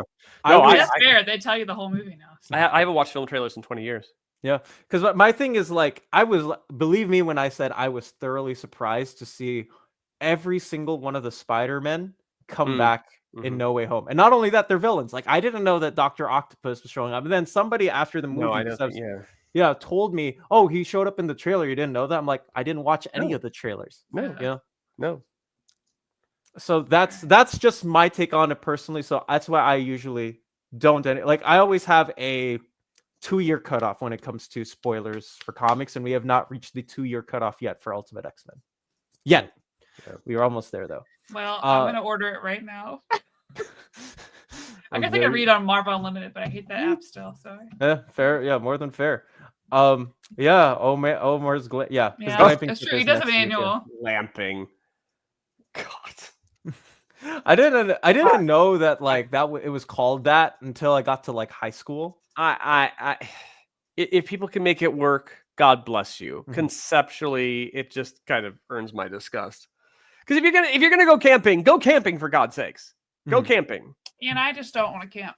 So no, and see that's. Well, frankly, neither do I. I mean, I grew up on the horse farm, but we grew up on the horse farm with a house and a bathroom and a shower and a bed and a refrigerator and all that stuff. These are the things I prize. People I went to college with, they are really about going out in the wilderness and not seeing anyone. I'm like, okay, God bless you, but they don't go glamping. No. I mean, they do it. They do it right. Mr. Tex mentioned the Red Sonja trailer, and I looked at it for 1 second. I was like, I can't actually. And now because I'm just filled with fear. I'll go see it. I'm so scared. I guess I'll see it. Ugh. The person on the who owns the current rights to Red Sonja, like she's been hyping up the movie for the last 3 years. Forever. Yeah, on Instagram. But I'm also just like, yeah, I don't watch trailers. If people want to watch trailers, like go do like that. I think they're cool. Like obviously the people who make them, like they are edited well. I have to watch them in movie theaters because obviously you have the 30 minutes or so previews or whatever before, but I will never go out and actively watch a trailer. But again, that is just me. And I suppose that is, that is Lars too. Let me see. My mother, who is never in any danger of getting remarried because no man is, suitable for her, to her mind. She calls me and she says, "Oh, this guy I've been seeing a little bit. He wants me to go in on a camper so we can go glamping." And I said, "How long have you been involved with this guy?" And I'm like, do not give this guy money. Not until you've been going out a lot longer, and then you like determining the cost, maybe. But yeah, it was just some kind of scam. Yeah, me too. Me too. Is that what you do? Were you scammed, or do you scam people? Do you go, hey, give me some money and we'll go glamping together? Both, I suppose. Well, I usually just ask people if I can, ride along, especially if I'm not doing anything. Well, that's only if I'm not doing anything. Some others, like people have forced me to try. Like a couple of my friends asked me if I could go on some trip to the boardwalk 2 weeks ago, and I said I had work and class, so I couldn't go. And then 5 other people, like their parents, asked me, "Hey, like, why didn't you go? Like, why didn't you go, Dom?" And I'm like, I'm busy. Yeah. So people try, but it is what it is. We have what's called a Ragbri, which is the big bike ride across Iowa, and which is both wonderful, and I'm glad we do it every year. And I always feel like it's a bit of cheating because in any team, someone's biking, but then someone's in the truck with all the supplies. And that's where you sleep. It's like, okay, you're biking a lot, but you're sort of cheating, aren't you? You got a truck, so. Right, indeed. Oh man, this person is enjoying life though. Reading, you got just started reading DC with Batman, love Year One, Long Halloween. Currently reading Dark Victory, and it's incredible. You have the absolute Batman Killing Joke and Watchmen to read next. Oh, excited for you. Absolute. Yeah, well, you'll enjoy them. You'll enjoy reading them. So Watchmen is always one of with the absolute line. I always ask, is it better if it's bigger, or is it just bigger? If it's Brian Hitch Authority, I'm like, yes. That benefits from being a bigger size. I think it's absolutely great for the absolute format. Gene Haw top 10, same thing. Absolute Watchmen, I don't know. I worry it's just bigger. I love Dave Gibbons, but I also read. I had a $2 copy that I found in our comic shop's bargain bin, and I was also given a beat up trade paperback by a friend of the comic shop, and it read just fine to me. Yeah, but I suppose that is one. I mean, that's taught everywhere nowadays. So James, I cannot speak for Jess, but it also does not look like we'll have any other streams today. Okay. Enjoy your break. Yes. Well, no, I just sunshine, James. Go out and make some vitamin D, or play more Donkey Kong Bonanza, or play more Donkey Kong. Who is excited for Fantastic Four this upcoming week? Let's go. 6 days. Yeah. Until launch. No. I need to buy my tickets still, but yeah. Let me see. There was also another. Here we go. T. Humphrey. What do you guys think is the best recommendation of Fantastic Four comics? I like the team. I heard good things about their comic history. I want to say I love the Hickman's run is my favorite, but I think for everybody, man, I really like Mark Waid's run. I really do. I think it's a perfect blend of all the stuff that I love about Kirby, like Kirby's art, the Silver Age, modernized. So I'm gonna say Waid. Yeah. Let me go look in the other room. Hold on one second. I'm trying to think of all the runs. I mean, there's a lot of. I mean, I love the Kirby Lee run, which I usually did. Man, if you would have asked me that 4 years ago, I would have said Silver Age comics are not worth your time. But after delving in through someone with Silver Age, man, I can't get enough of it. I do think that might be the most controversial thing you've said, this entire day. Well, I said that would have been me 4 years ago. Oh, okay. Sorry. I missed that part. Yeah. Today, I have a big swath of Silver Age to recommend to people. Are you kidding me? Go ahead, Lars. Go ahead. I have Hickman Fantastic Four. I have Fraction Fantastic Four. I actually think Fraction is quite good. And I have Mark Miller Fantastic Four, which I know is not as popular as some people, but I like it. And John Byrne's run is John Byrne. The writing on that is always a little stiff for me. I know that's probably the most controversial thing I've said. But yeah, I don't disagree with you. Yeah. The current run of Fantastic Four by Ryan North, I have also found well done too. Yeah, we're reading that for Tuesday's show. So me, Omar, Amanda are looking at that. Well, and in fact, we did a Fantastic Four Evergreen. So if you want to go and look up that show, recommendation. Oh, we did. James, you know what to do. Let them know.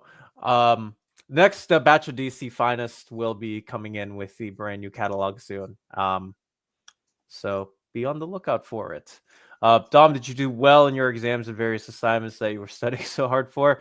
I have an A in both of my summer classes right now, so I hope I'm doing decently. But it never is a free anything to do day. I probably do need to take a vacation.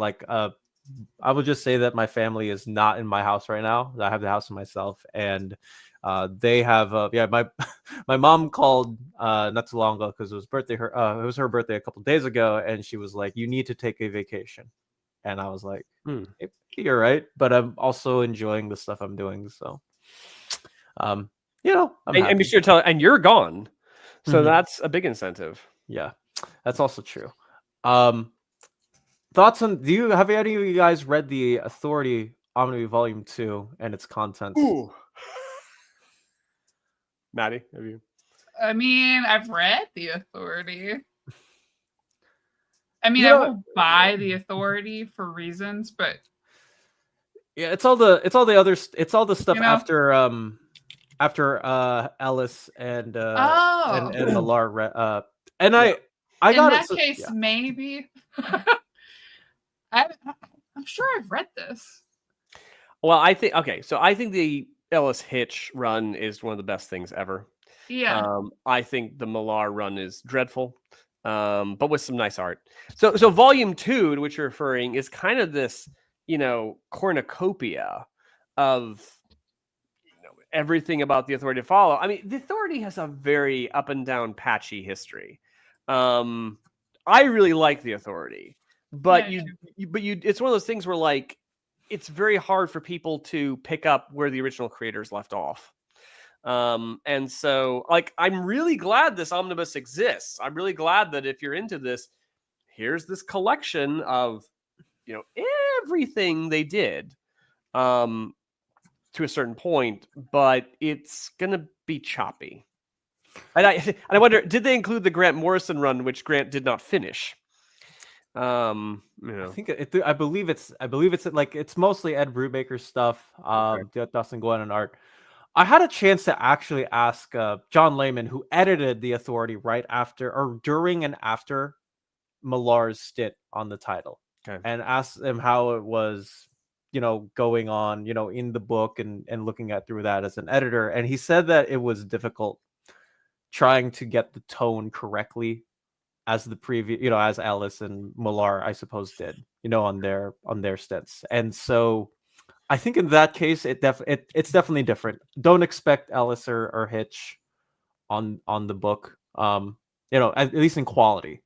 But I think those are my thoughts. And also, if you live in Canada and you are thinking of purchasing Authority Omnibus Volume 2, which is a big one, don't forget to check out our folks over there at BD Cosmos, where $250. Tell them we sent you. Get shipping for free. It's BD Cosmos, the Canadian leader, Canada something. Yeah. I have no idea how the jingle goes. I do the Walt's Comic Shop one better, but alas. If you're Canadian. If you are Canadian. Well, I didn't wake up this morning and discover I was Canadian, so. Yeah, that's also true. All right. I think we got a couple more minutes for questions, and I think we can head off on this fine Saturday morning. And call it one. Yeah, all of you go be productive after this, Yeah, I don't disagree. Yeah, somebody I can't find the question now, but somebody asked me if I should go if I can go on vacation right after Omar gets back. It's finals week once Omar gets back, so no, there is no vacation for me. No vacation for you. No vacation for me. No vacation at all. I mean, I hate to be this way, but I grew up in a farming community, and we didn't go on vacation. It just wasn't done. I mean, you would occasionally drive to see family. Like I had to drive to we would drive to Wisconsin to see my mother's family. But we didn't take vacation. And I have to say, here in Des Moines and West Des Moines, especially, there seems to be some expectation that like your kid graduates high school and you are expected to take them on an overseas trip. To Cancun or whatever to commemorate their graduation. I'm like, what in God's name is happening here? Who the hell has this kind of money? So yeah, I don't know, but I hope. So I don't know. I don't really do vacation, but I hope you enjoy yours. I hope everybody enjoys theirs. Oh, here we go. Here's the last thing that we can leave on. Could you sing the intro to Bye? No. I wouldn't wish to inflict that on you. My singing can get quite interesting. It can also get off key very quickly. So there you go. Yeah. And also, there is something to be Yes. excited for next week. Excited for the X Factor Omni by Peter, Volume 4 by Peter David. Yeah, this is the last one that I will be buying of the set. And I do miss this. I really liked all new X Factor, which is the tail end of that Omni. So, a definite must for me. Yeah, there actually, yeah. I realized when Peter passed, I hadn't read his Babylon 5 trilogy. And so I bought a collection. The Sci-Fi Book Club did a hardcover, and I bought that. And that's what I read on the way to Heroes Con and back. And superb. Absolutely superb. And I'm not even that big of a Babylon 5 fan, but it was so well done. Peter David is, he's really good at what he does. But is there any surprise about that? And yes, you do have to read Metamorpho is so good, guys. I'm telling you, it is some of the best Silver Age content that I have just read. You could tell that Bob Haney, whoever was on The Brave and the Bold, whoever was drawing it, they were having a fun time, because when you do characters that can change into 1001 different elements, you can make something cool out of it.